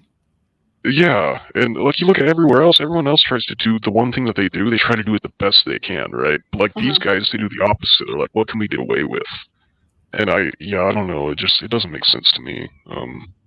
So, like, do you think that is going on then on campuses over there? Like, people are trying to, like, do you think that it was just accident? Like, people aren't doing this on purpose, right? Cutting it up here? No, I don't think it's being cut up here on purpose, and I'm inclined to believe it isn't. I think it's a couple hands before it gets to us. Okay. And I can, off camera, I can tell you how I know that too. Okay, privately. Okay. So when we go look at this house then here at 1122 King, if is it true that people in that house have sold products? Yes. Yeah, 100%. And you've bought from them, or other people have, or you guys like throw down 100%. together? Yep, all the above. All the above. So like you would just like know to go there to get like product? Well, like I said, I mean, they're your friends too. So you go over there after you get done with your homework, and you know it's a Thursday afternoon, but you want to have a couple drinks, and you maybe get a little fucked up, but not too fucked up. And so you're just gonna go, hang out with these girls, and maybe do a little bit, and drink a little bit, and play a couple beer games. Be back by like midnight, right? Not normal. Yeah, night, like, or right? even if you go somewhere like in an afternoon and you start day drinking, I call it, like, start happy hour at like 3 or 4, and you're done by like 9. Yeah, I mean that's essentially, and then and then on the weekends, if it was going to get obliterated, go over and just get obliterated. Yeah, oh yeah, 100%, and they would stay up with you. And they would stay up with you, and then like it wasn't not all 3, of course. I'm not talking about like those 3 specifically, but the other ones that were affiliated. Yeah, 100%. They were troopers, party hard. Wait, who like, so you mean like the Emma Baileys of the world? Yeah, so you remember how I told you how there were like 2 houses over there and how it kind of connected with the other stuff that you saw? Yeah. Most of, I guess, our experience was at the other house, not at this house that everything happened at. So like a house that's over there. Yes, a different house that's near there, because everyone, like I was saying, it's a Greek life community, so people change houses, Yeah, like, hey, the Pi Phis are leaving this house, they're giving it to the Delts, and they're offering it to us too. Do you guys want to try to take it? And like that's literally how all of that goes all the time, every semester, every year. Okay. You mean like so it's always been over there, just not that specific house, if that makes sense. Yeah. So I guess then it would just be like it was well, like you always know where everyone's at, right? You know that house is the Delt house, that house is Sigma Chi, this house is Beta, this house is Pi Phi, this house is Tri-Delt, and like you always know where they are. So like what people live in that house too, and so you're like, oh, that's that Pi Phi out of house where ABC girls live. Then it's just kind of like, you know what I mean? You just put it together and right? Yeah. I don't know. Well, I guess it would kind of like Well, the 1122 King House though ends up that this year they merge, or were these girls still in the That's sorority? weird. No. That's the weird thing is that it's like that house. They mixed them all up, so it's like a mixed bag of like all the different types of girls from different. I mean, like even if they're in the same sororities, they didn't do the same things either. Which Yeah, is like it was. that's what kind of like puzzled me a little bit. But Yeah, you got some thoughts. when you kind of get to the end too, yeah, and that's the other thing too is like when you kind of get like this happens too, like when like seniors and stuff start graduating, it's kind of tough to like find people to take over leases, so you don't have to pay for that room that nobody's living in, and so you kind of make like weird compromises to live with different people just to make sure your rent gets paid, that you don't have to move back into your sorority, because like they can't. I mean, you can't even vape on the sorority's property. You can't like step on the grass, or I mean, they have a bunch of stupid just rules like that, you know. And a lot of the girls, you know, they're kind of, you know, like judgmental, or they want you to fit a picture or something, and it's just easier for them to escape it and get out of it and be their own person. So, did you know all those girls to still be in the sororities, or were they kicked out or anything? I know Maddie was still a Pi Phi. She was just an out-of-house Pi Phi, so she was still technically a member, but just wasn't like living there. The tough part is you usually, like, you can tell by like how active they are, but whenever you're a senior and you're getting ready to leave, you don't really have to be as active inside of your house. They kind of give you a little bit more freedom and leeway to go do other things to get prepared. And so, like, I mean, they could have still been a part of their sororities, but in the last semester of your senior year, it doesn't really make a difference, you know? Yeah, you're on your way out. Yeah, you're on your way out. You don't have the same, like, you're not preparing for the next year again, and that takes a whole semester in itself, you know, and getting, you know, all the girls ready, getting the house ready, money. I mean, it's a whole, I mean, they're businesses, basically, you know? Yeah. Now, did you ever think 1 second, like, that any of these girls' boyfriends were involved or anything like that? Because, like, they were part of, like, the fraternity? Like, I mean, was there... No, not really. Like, it was... Like, we thought it was the OD, and it just made sense, you know, so we just kind of took that. You thought it was OD'd. And then, this, you hear, like, the whole stabbing part of it. Were you just like, wait, what? Yeah, basically, yeah. And I mean, like, we had already heard about it too, and like, I know I personally, I just didn't want to believe it, right? Like, I wanted it to be an OD more than, you know, these 4 kids just got stabbed to death, right? Like, I don't know. It would just be, because, well, then you're looking at it like, oh my God, wait, what do you mean they were... Why would these 4 kids be stabbed to death? You know what I'm saying? Like, that's what I would be looking at. Why aren't they coming from me then? Like, am I next? Like, and it happens every semester, like, kids die, right? Like, car accidents or something, you know, tragic like that, right? But, and that's the thing is, like, if it was an OD, it's an accident. But if it's a stabbing, it's on purpose. And what is, like, what does that mean? You know, like, I think that's, I don't know, like, we were all just left wondering and just trying to grab onto anything. Yeah. So when you get back from campus, or actually because it happened before you guys probably arrived, because it was, you know, winter break, they have an arrest. You see across the screen this Brian Kohlberger name. Okay. So you see Brian Kohlberger, you see this picture.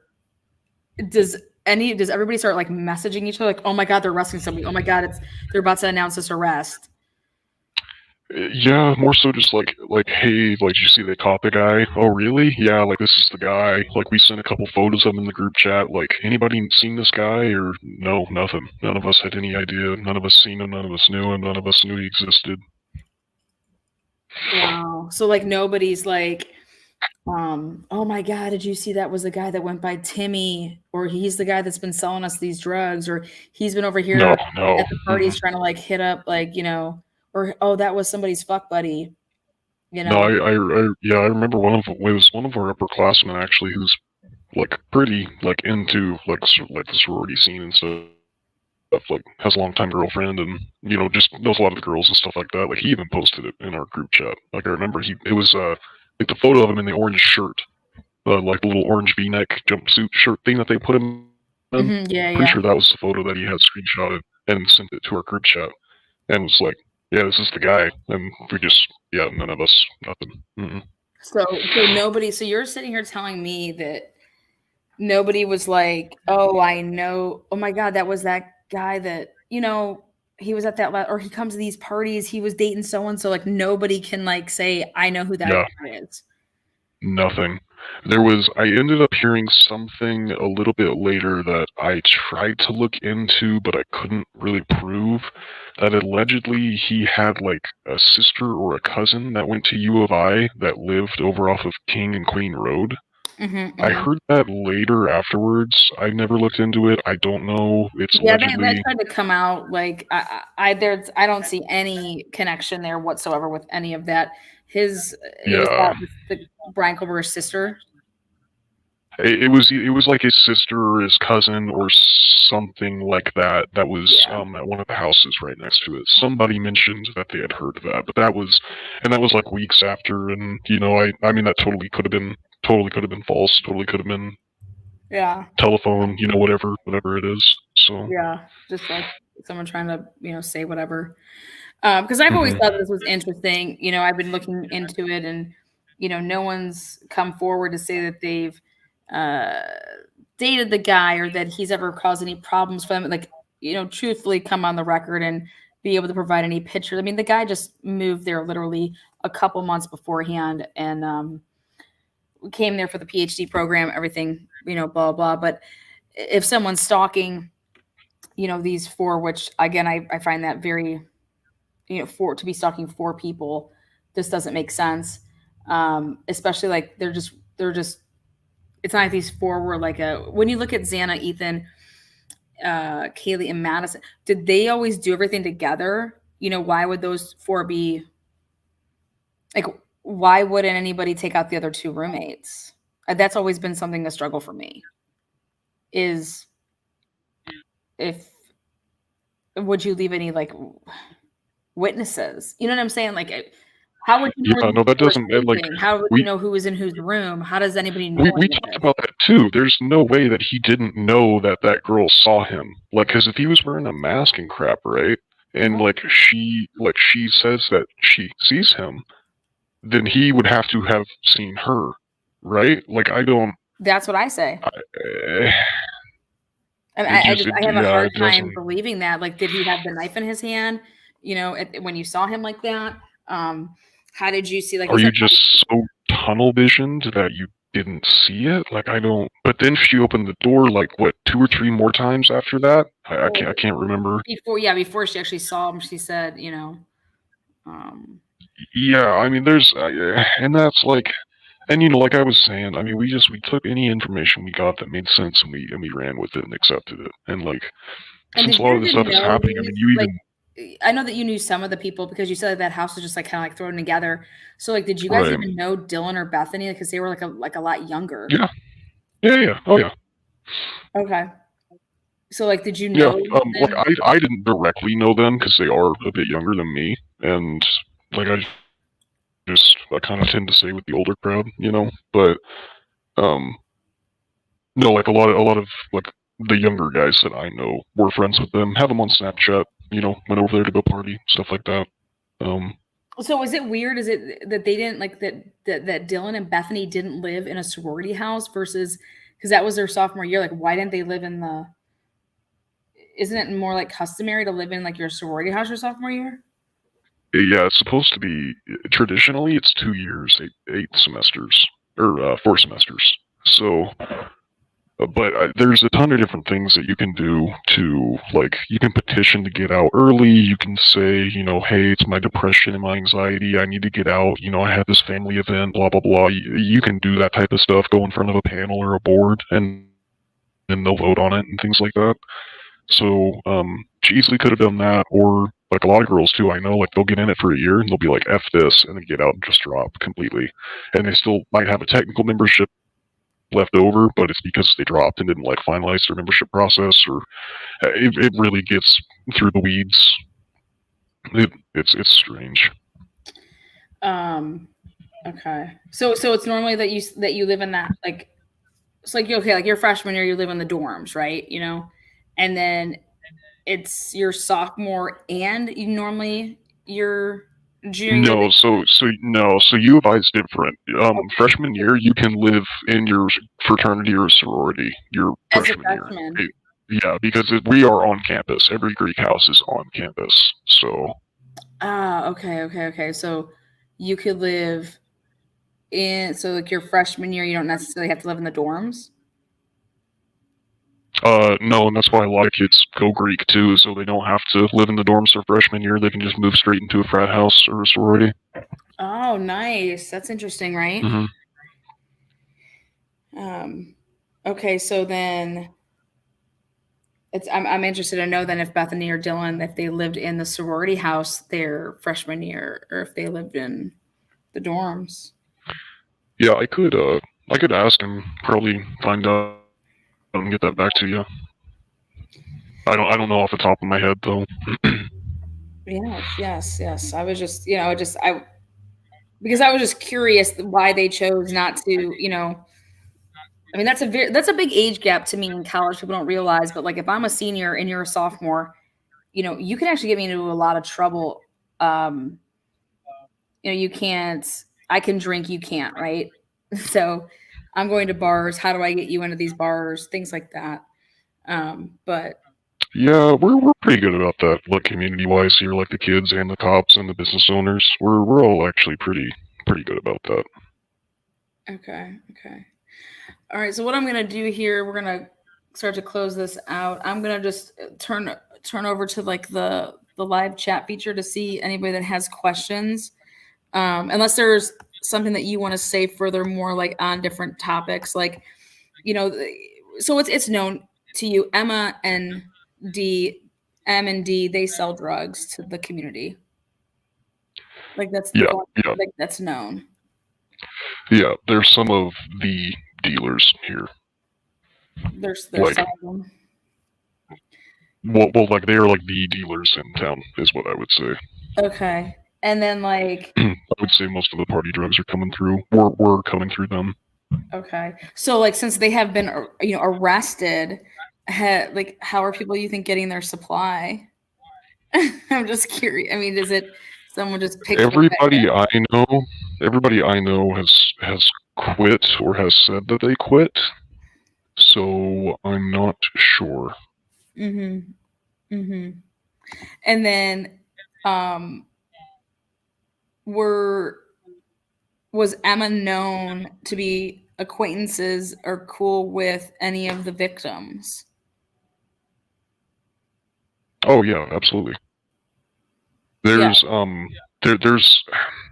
there's some more specific stuff that I'll tell you off of camera about that I can feel a lot in on. I just don't know. That's where we kind of get to the like scary parts of.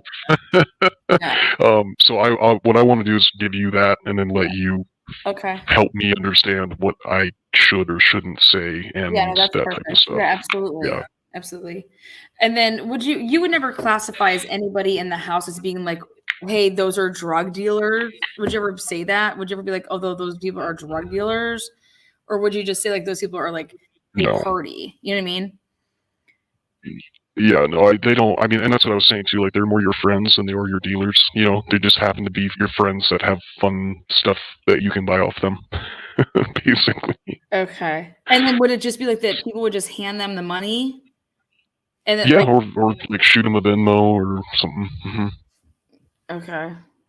You get what I'm trying to say? Because I know exactly what you're saying there. Like, it's not like, hey, I'm going to come shake you down. Like, it's not like people are hitting them up for like, I guess you could say, would you think that house had like all this like drugs in it that somebody would be like, hey, we need to hit this house up. This house is loaded with, we can just like ransack it. Not enough to warrant like a stabbing, but enough to take 4 of them overdosing without question, if that makes sense. So like are you saying that somebody could try to make something look like something, but it's really something else? What I'm saying is like enough was going in and or out of there that it did not surprise any of us that they could have gotten a bad batch in as quickly as a matter of a few days or a week, if that makes sense. Okay. Is that Yeah. So like basically they had enough okay? on hand that if they did too much, like, they could OD. 100%, yeah. Like, we totally saw that as plausible. Like, they maybe bought an 8-ball or something like that, and that was laced with fent, and that's what got them. Right. Definitely, totally, like, 100%. We, like, yep, I see that happening. Right. Okay. So like what does like an 8-ball go for in like Moscow? Most of my friends are too broke to be able to afford that. So we usually just buy bags, and the bag is anywhere from 80 to 120. 80 to 120.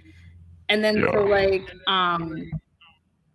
but like if you have like a bunch of people chipping in, or is that like people chipping in, everyone's like, okay, here, throw me 20, throw me 20. No. The way it would work is like it almost like almost like if you had like an Uber, like you're gonna make that person do one trip, but you're gonna get 4 guys to all buy off of that, so that way you get a little bit of a discount, or maybe she lets you do like a couple with her or something, right? Yeah. So it'd be like, hey, I'm gonna get a G. Oh, okay. Well, hell, put me in for a half. Hey, put me in for 1.5. Put me in for a half and a couple buses, right? That's essentially what it would be. Okay. So, but like somebody has to like ballpark in some figures here. If they're like, okay, yeah, like come on over this way. I got $500 for you, and we're just gonna get like a bunch of different crazy crap. Well, it would be like, hey, me and so and so and so and so and a couple other guys wanna buy. Can you swing by? And it would be like, yeah, we got this, and cool. Yeah, no, we just want like 4 bags, right? Okay. Yeah, 80 to 120 a gram. By the way, we call baggies grams out here. 80 to 120 for a gram. Yeah. Okay. It just depends on. And then how many grams are in an 8-ball? 8. I don't actually know. I'm not a big speed kind of guy. You guys don't buy your drugs from me. I'm over here like. No, I like going across the border where they like regulate and legalize things, and then I just get that stuff and bring it back. So allegedly. Allegedly. So like, does when you say like, okay, so before like this past year, does anybody know how people met? Like, how does M and D meet people that would have been in that house, like Xana, or like, Yes, I can answer that. That's an off-camera answer, though, I think. Okay, that's cool. And okay, so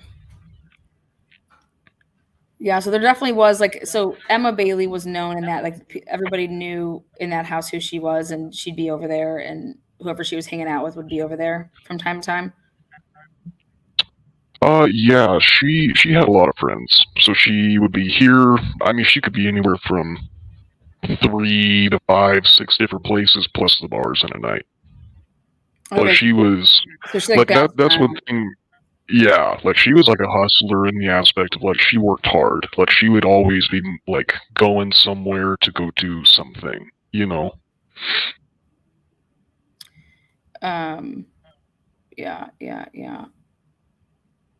So, and then D, like, did you ever see that guy that, Yes. And I have some stories too that I can tell you. Yeah. To help you figure out kind of who he is and what he's about. And okay. I've met all these people personally, hung out with them all, a lot of people have, to be fair. I have a bit more of I guess experience than most. Okay. And I can share some of that with you privately too. Yeah, that sounds good. Would you know, like I was saying though, they were like the dealers here. Yeah, they were. So they saw tons of people. Yeah. Oh yeah. No, we were one of a dozen groups they would easily hit at night. Easy. Okay. And now, like, since they were the dealers, was there anybody new that was possibly in town trying to take over like their area that maybe caused a ruffle or anything? Not that we knew of, because we were friends. So we, weren't part of business. We were part of friends, but just the whole fun and everything. And they never really brought any of their business or drama, nothing like that. But nobody was like trying to like be like, hey, come to anybody and be like, hey, why don't we just start getting our own stuff and then we can like all make this money? Like it wasn't like you. No, not really. And I just throw Yeah. that out there to be like, like it was like become like a turf war somehow. No, I don't. I mean, we don't really work that way. Everything's super friendly here, and it's just like, oh, you buy from that guy, I buy from this guy. Like that's kind of, at least between us. Yeah, or it could be like you could buy from multiple vibe, people, you know. that you couldn't get into like. It's kind of like I always say, it's like your hairdresser. She's booked, so I have to go. I mean, yeah, I need my haircut. She's booked. Like I try to go to her, but like, so then I had to go over here and get my haircut here, like, AKA meaning like I had to go get my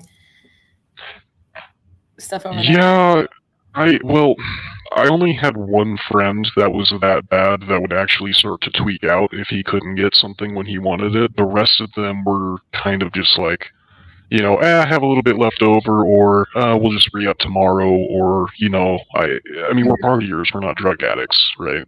Yeah, so there's it's a difference. not. Like, party, exactly. Yeah, and the one friend that I did have, like, yeah, he would tweak hella hard if he couldn't get a hold of her, but I mean, the rest of us, we were we were just kind of vibing, and yeah, it was like, if we did this tonight, then we did, and if not, I guess we saved $100. So. Right. I try to tell that to people too. Like, we're not dealing with, these aren't drug addicts. These are like, you're in college and you're partying, on a weekend. It's literally like, I was talking to my mom about this too. Like, it's literally just the fact of we want to be able to drink until like 6, 7 o'clock in the morning and not like pass out at 2 a.m., 1 a.m. That's it. Were people ever doing like heroin? Was that even like a thing? No, nothing gross like heroin or meth or nothing. Only ever party drugs. Party drugs. So you said like Molly, but like ecstasy. Yeah, Molly, Coke, Sans, X, yeah, a lot of that type of stuff. Shrooms, acid. Acid. But so like yeah, not far and few in between. Not too popular, but that's what I had Enan Harsh on here, and he was talking about some trip he took. I think he was talking about some acid. I don't know. He was just. Do you even know Enan Harsh? No, I have no idea who that is. I know he wants to know if you want to pet his cat. So I don't know. There's one thing I will tell you is there's a reason us Greek life students stick to Greek life students. Okay, makes sense. A lot of people, no offense to Eden, but we're in a small town, and right? sometimes some things are just kind of strange. Right? That's funny. No, but I like, thank you so much for coming here. I'm gonna look over here to the chat. What do you guys throw up your questions here? I'm wrapping out. I'll make you a deal. I'm gonna step out and go to the restroom. Okay. Give a few minutes to get some questions, and I'll be right back. Okay, that sounds good. All right, Dave, I'll meet you. Okay. Again, thank you for being here at Truth and Transparency. I just went ahead and made it members only at some point. Dave is 100% legit, and using a voice changer is something that we looked into and we made happen. So I'm sure we all have so many questions, a lot of questions. There's just so many topics to talk about.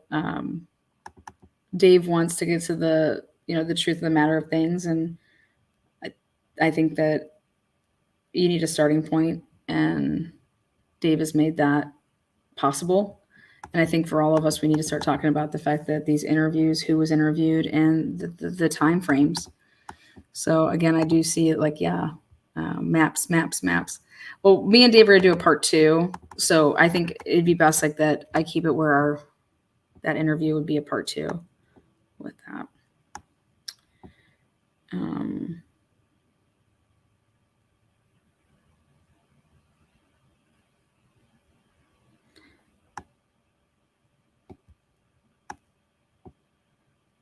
Atlanta grub truck, 3 a.m. body cam, the truck speeding away.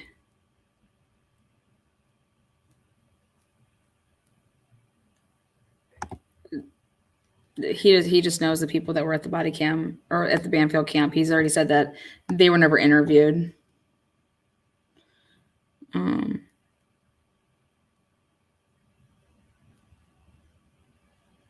Yeah, there won't be any names.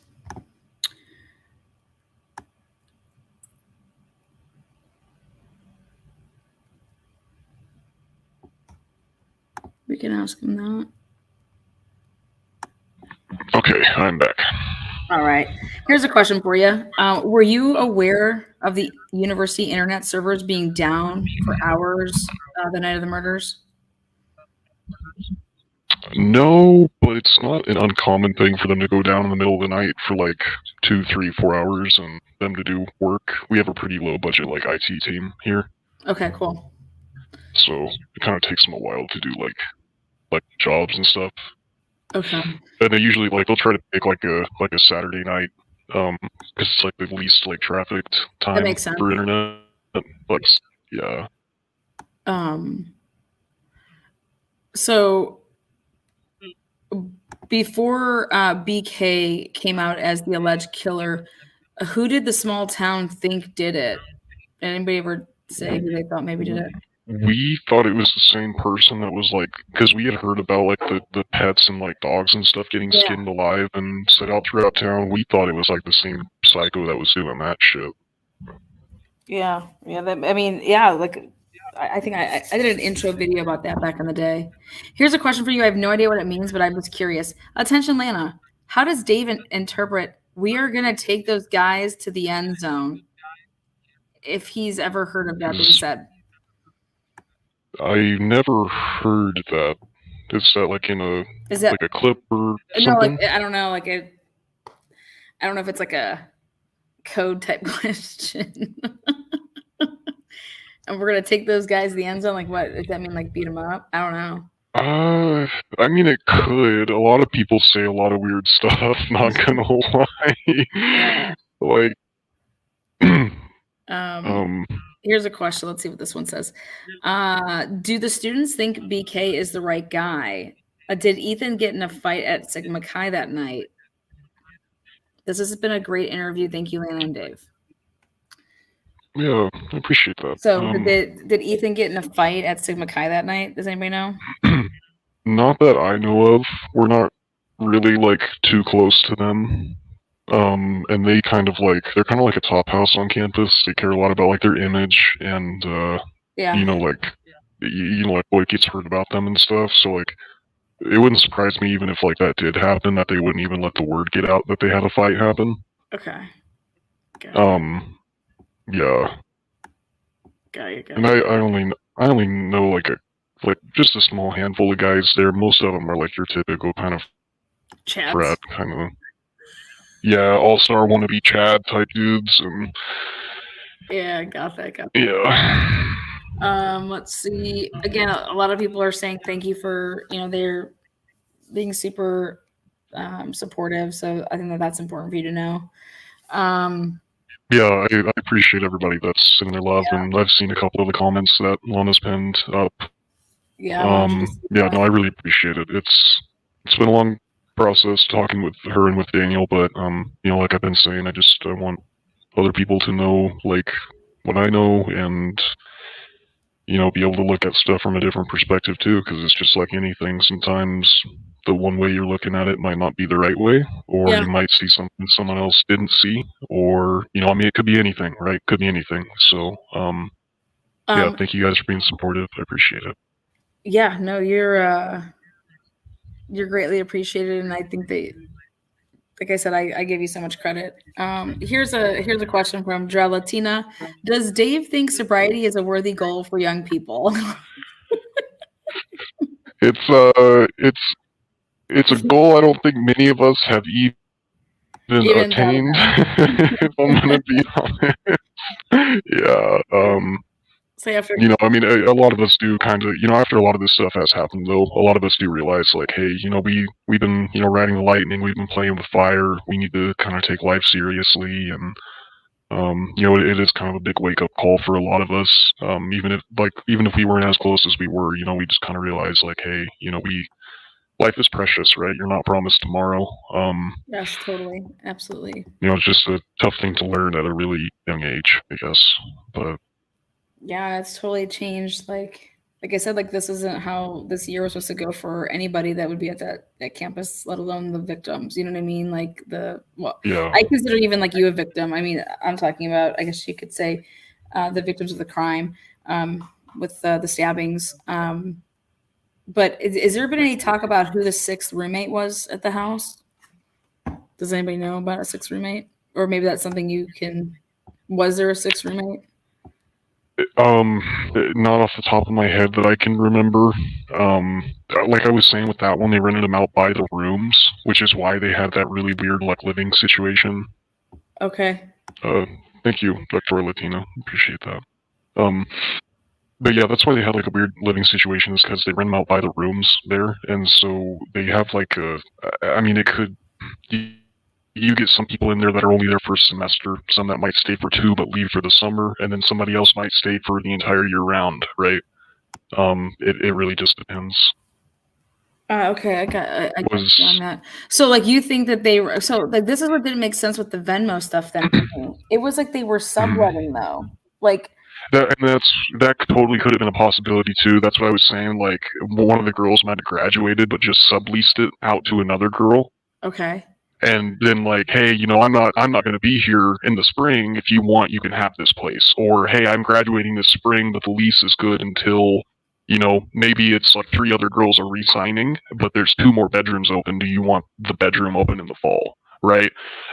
There's a bunch of weird ways, and they don't even require co-signers up here, which is kind of weird to me. You don't have to have a co-signer to get your own place up here. Okay. Yeah, so I mean, as long as like you have like student loans or something like that, they will literally like just let you sign, and you can kind of do whatever you want with it. Okay. As long as they get paid, they don't care, really. Yeah. So when you were at, the night before, like, or that Friday night when it was like the fraternities and sororities were having like that formal, were you aware of any, what's the word I want to use? Like, was Emma Bailey around? Was Dee around? Were people trying to, were people? Dee never really ran on like his feet. You only rarely ever saw Dee. Okay. But, from what I remember, I mean, we had at least 200 people at any given time at our place. She easily could have been there, and with what some of us were doing, that they easily could have gotten that from her.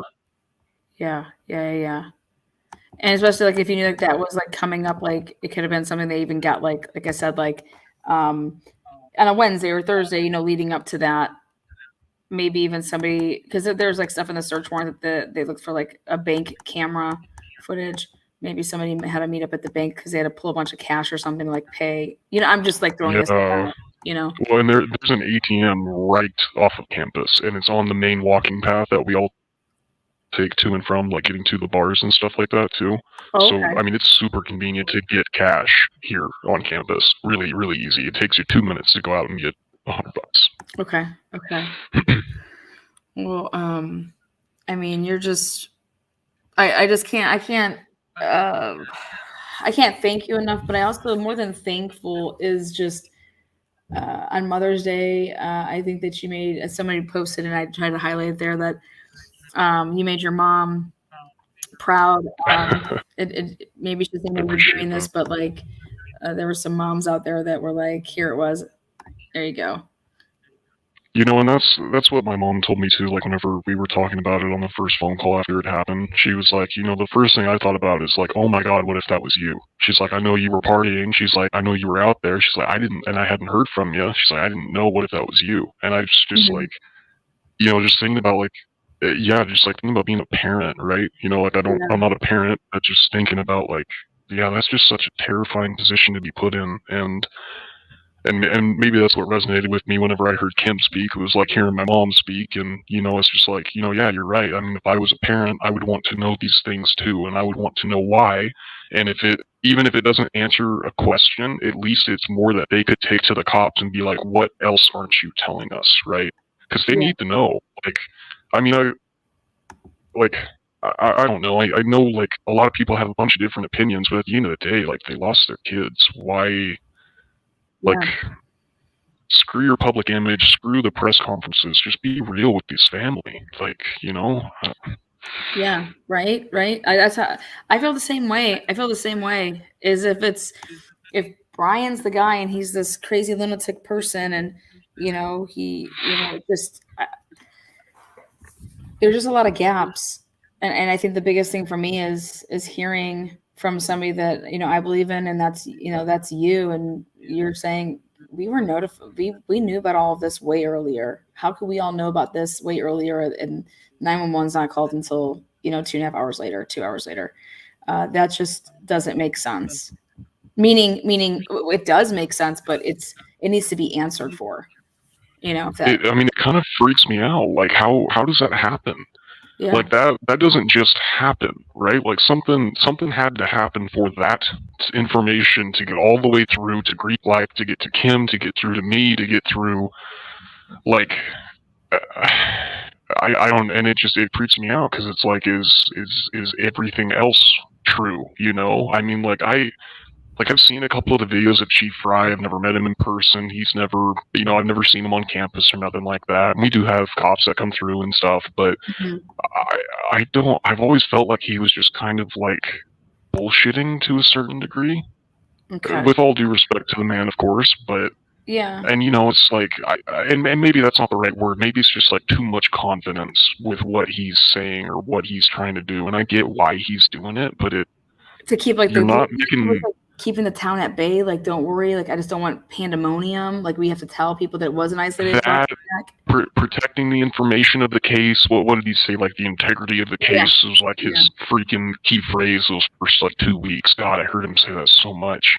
Yeah. But it's like, okay, but you have several thousand people, most of which are kids, that are terrified right now. Like, I don't want to go anywhere without having my gun on me. And I've never felt that way in this town. I feel like if I don't lock the doors on my truck for a week, I don't care. Like, that's this town, Yeah. And then here's going to be a tough one, and I'll answer my thoughts with it too. Is, do you? Again, you don't have to answer. This is an opinionated question here. Is after everything that's going on, what do you think? Do you think that Brian is the guy? Do you think that Brian is part of the guys? Do you think that you're reserving to think about that to see more? And I don't mind sharing my personal opinion on this, because this is part of the reason why I'm doing this. I thought so, and now I don't know. Okay. That's where that's so fair to say that I thought so, and now I don't know. That's where I'm at, and we all and we all want to believe that is the guy. They've got DNA, they have that on him. They found red stains, right? That's got to be blood. But at the same time, I don't know. It's like you just start thinking or questioning a little bit into it, and it doesn't make sense given what we know. And I think that was a great answer. Like, yeah, I had no reason, and now I don't know. And that was a great answer, because that's how, I think that being younger, that's exactly how you would, oh my God, we got this, crazy person. And then as this time has gone on, more stuff has come out. And I was just hoping that this car, like, there would be all this blood in this car. I mean, show me that car is just lit up like a, 4th of July when you put the black light on it, and that there's all this blood in there. And right, but and then you hear no footprints and no this and no that, and you're like, okay, well, if anyone's hunted or anything, you can't contain blood. Like, that's just not a thing you can clean. Yeah. I mean, you get a paper cut and you ruin a whole outfit, right? Yeah. And it's a great point. It's like, you don't know what's going to happen with blood, or when you make one stab, let alone all of this. Jenny, I appreciate that. Yeah, I'm not good at lives. I can't keep up, but the little bit that I am seeing, I do really appreciate it, and it does make me feel better. Like, I gotta be honest, like, I feel like I'm one of the only people that's like questioning it and like still wondering anything. I think everybody just wants to go back to normal, go back to fun. A couple of the people that I have been kind of texting lately, like, hey, you remember like when you told me this and when this happened? What else about that? And then they just trail off, or they don't want to text me, or I just get left on read or delivered. Yeah, you know, so it's just people don't want to talk about it. People are trying to push this under the rug, or people aren't, you know. Yeah, I mean, really, it's like I've literally gotten the answer before, like, well, they got the guy, so. And I'm like, well, but that doesn't, Yeah, like Lana, literally, like you've been saying, innocent until proven guilty, guys. Like, yeah. I think the hard part for me is just to say one question, guys, is why didn't then when you guys found the body, whoever found the bodies, why weren't you guys calling the police? What did you guys all do for 2.5, 3 hours? Yeah, but again, like I said too, I feel victim to it because it took me hearing Kim yelling at her daughter, or telling us a story about her yelling at her daughter, in order for me to realize, holy shit, you know, it took that wake up call for me to see that, you know, and yeah, that I saw somebody else put like grief includes denial. Yeah, and maybe that's a lot of like what we're all going through, is just trying to ignore it, to pretend like it didn't happen, to just to be able to go on, you know. But I mean, I heard this a long time ago that stuck with me. In order to heal it, you have to feel it, you know. And that's a great phrase. I've heard, to feel it or heal it, you have to feel it. In order to heal it, you have to feel it. You can't just shove it down in a bottle. You can't, you know, and like, I don't know, you know, it's so many people do that nowadays. It's tough to. Yeah, it's just tough. I like that. Well, like I said, I can't high five you and not give you as much praise as possible, but I think that not only what you just did, I think for yourself, but for, you know, the students that, you know, you go to school with, and your the Greek life, but the parents, because I do believe that this is going to get heard. I think this is going to be heard by a lot of people, and I think that this will help for like the parents to hear this. And you know, if we do this again, and and that's why that it's you know, maybe they have some questions that maybe you could answer. You know, I'm not physically like their parent, but as a parent, I would want to know everything except like they said, I don't want to know maybe some of the gory stuff or whatever, like, but I want to know X, Y, and Z. Like the Gonzalez had said, so maybe there's some stuff that I can get some, if they have some questions or whatever, but I just think that I want to say thank you from the bottom of my heart. Today's Mother's Day, and this could have happened on any other day, obviously, but I think that today made it a little more special, even because today's a day that they would have gotten phone calls, these moms from these 4 murdered victims, and then then there's another victim in Caden that overdosed, but there's people that didn't get that call today, you know, that they normally would have gotten from their child. And so maybe this helped them get some answers or something like that, you know, for that phone call that they didn't get. So I just want to say thank you. Thank you for having the courage and the strength, and thank you. So. Yeah, absolutely. Thanks for being willing to talk to me, and, you know. Yeah, I'm glad helping with me. I know I've been really. You know, we could vet you and yet still keep you anonymous, because I think that's important too. You deserve that. So I want to thank everybody in the chat. They've been great. Thank you so much for the support. Drelatina is one of she's just a phenomenal person, and she just said, please come back. You know, we just want you to know that you're welcome, and you're appreciated here. So yeah, thank you for that. I do appreciate it. It's scary, people going out in front of a bunch of people, and I'll be in town, so we're also going to do our tailgating for the truth. So we got that. Yes. But again, thank you so much. I'm going to round this out unless you have anything else you want to say. Not really. Apologize again for the voice changer. There's just some stuff not quite sure yet, and I'll have Lana and Daniel kind of help me navigate that in the back end. But thanks everybody for being willing to hear me out. Whether you do or don't believe me, it's not really up to me. It's up to you. And this is just kind of, what I know and what I've seen. Hopefully, a lot of us kind of looking at a bunch of stuff can see things that other people haven't and be able to answer questions that have never been answered. Yep. And then maybe just maybe and can start combating it because there's phone records out there that will prove that weren't obtained yet. You know what I'm saying? Because those stuff like that definitely took place. In my head, what I honestly truly hope happens is Steve Gonsalves catches wind of some of this stuff and just damn near kicks the door down of the police station to figure out what the hell's going on.